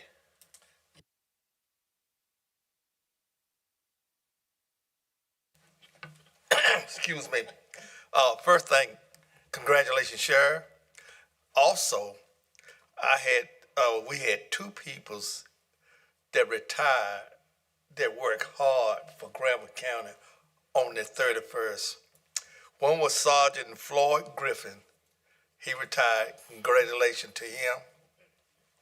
And June Manning from the District Health Department, the finance officer, she retired, and she's in Switzerland now. We wish them both retirement and thanks for all their service that they have done in Granville County. Also, on another note, I talked to a lady, two ladies up in the northern end of the county on 49 that is in wheelchairs, and they pay that county tax because the lady told me she pays $119 for waste, and then she had to pay someone $40 to take her trash can down to the road. And she was wondering if there's anything that we could do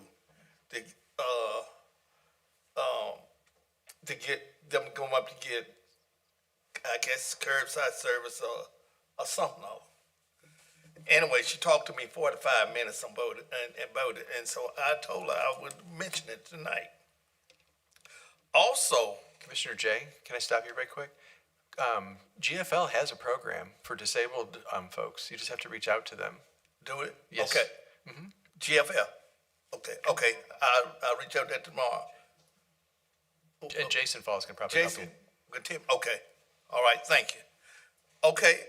The next thing is on Henry Huff Road, where they are mowing the side of the trees on the road, where they mowed right down the side of fence and throw well or something in the road. We had on Saturday 2 cars came. One was going and the other was coming at the same time. Had flat tires right there at it.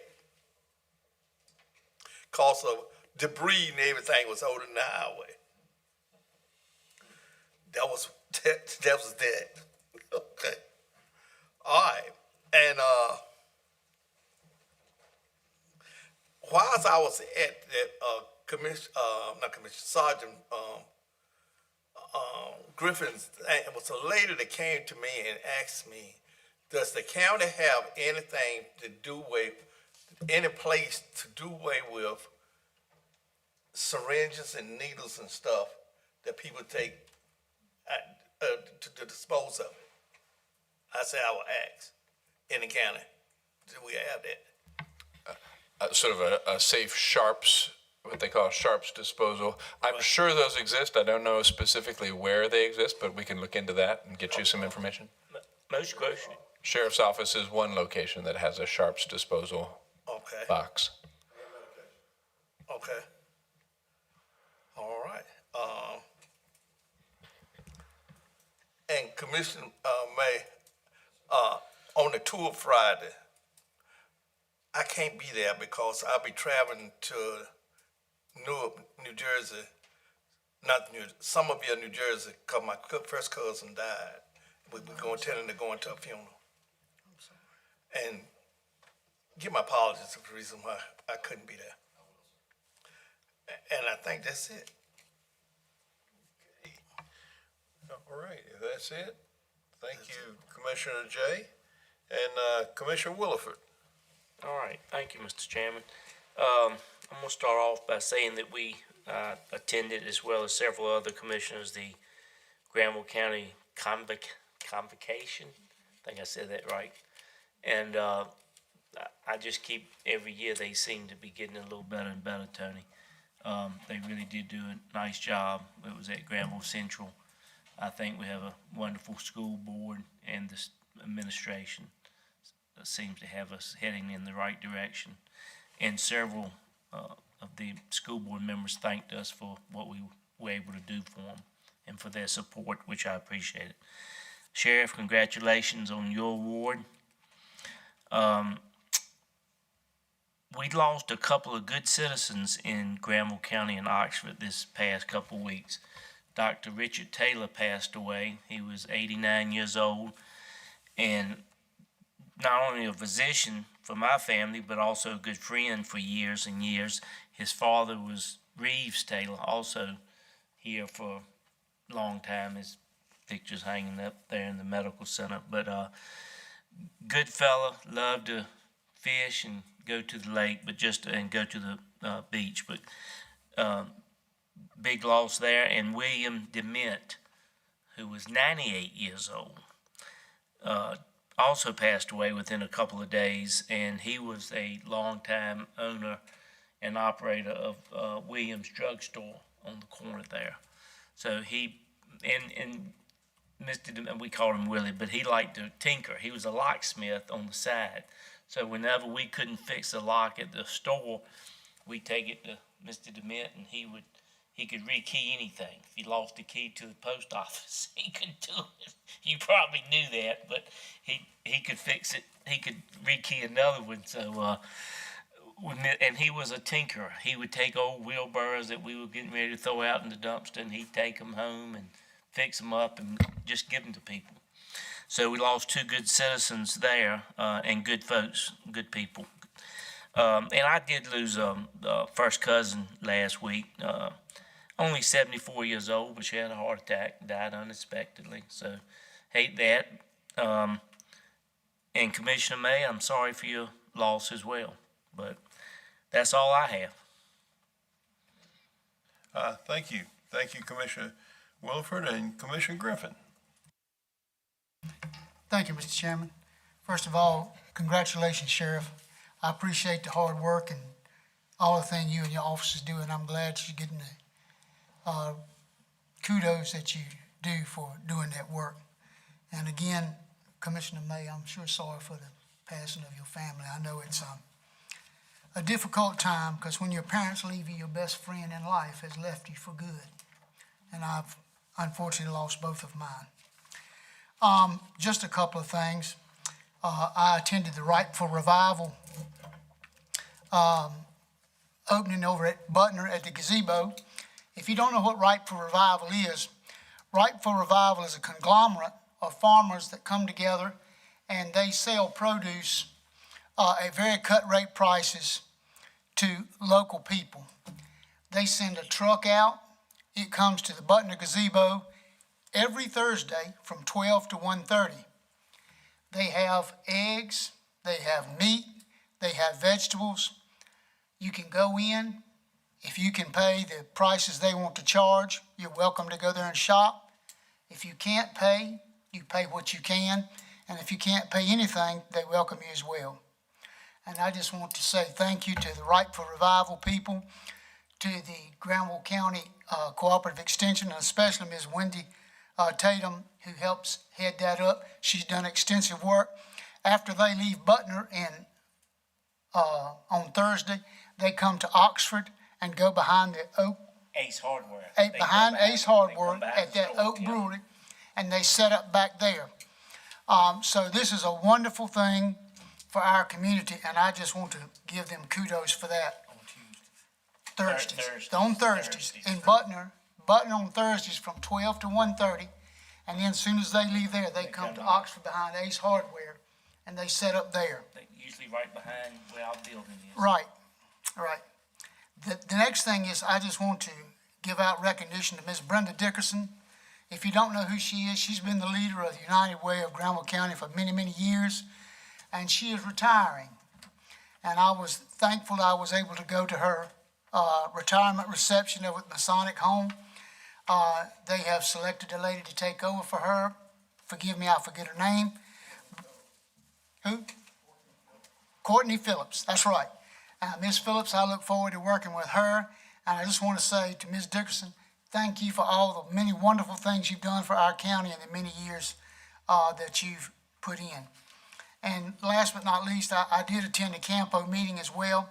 It was a lot of important information for me that I had never heard of before. They're going to be going around into communities, having pop-up events. They're going to be trying to gather information from residents and citizens and things they'd like to see as far as roads and transportations. So they're going to have some pop-up tents at certain events in the county and places where they're going to go and be asking you for information. This time, that's all I've got. I thank you. Thank you, Commissioner Griffin. And thank you for bringing up the Ripe for Revival. That's a very important service to our citizens of Granville County. My condolences to Sheila and Russ with the passing of Sheila's father. Condolences to Commissioner Jay on the passing of your cousin. Condolences to Rob Williford on the passing of his cousin. And That was Floyd that works at the, Floyd J that works at the courthouse, sister. his sister, okay, and she's in New Jersey. Well, let's I want to remind everybody to keep Commissioner Jay in prayers as he travels, and pray for safe travels there and back. I've talked more than I have endurance for tonight. My voice is giving out. Is there any further business to come before us tonight? Hearing none, do we have a closed session? We do have one closed session for personnel. Okay. In that case, I'm going to call for a motion to leave open session and reconvene in closed session in about 10 minutes or less. Give us just time for a short break. I make a motion. Have a motion and a second. Any discussion? All those in favor? Aye. Aye. Opposed likewise? Ayes have it. Motion carries. We'll be back in 10 minutes or less for a closed session. Thank you.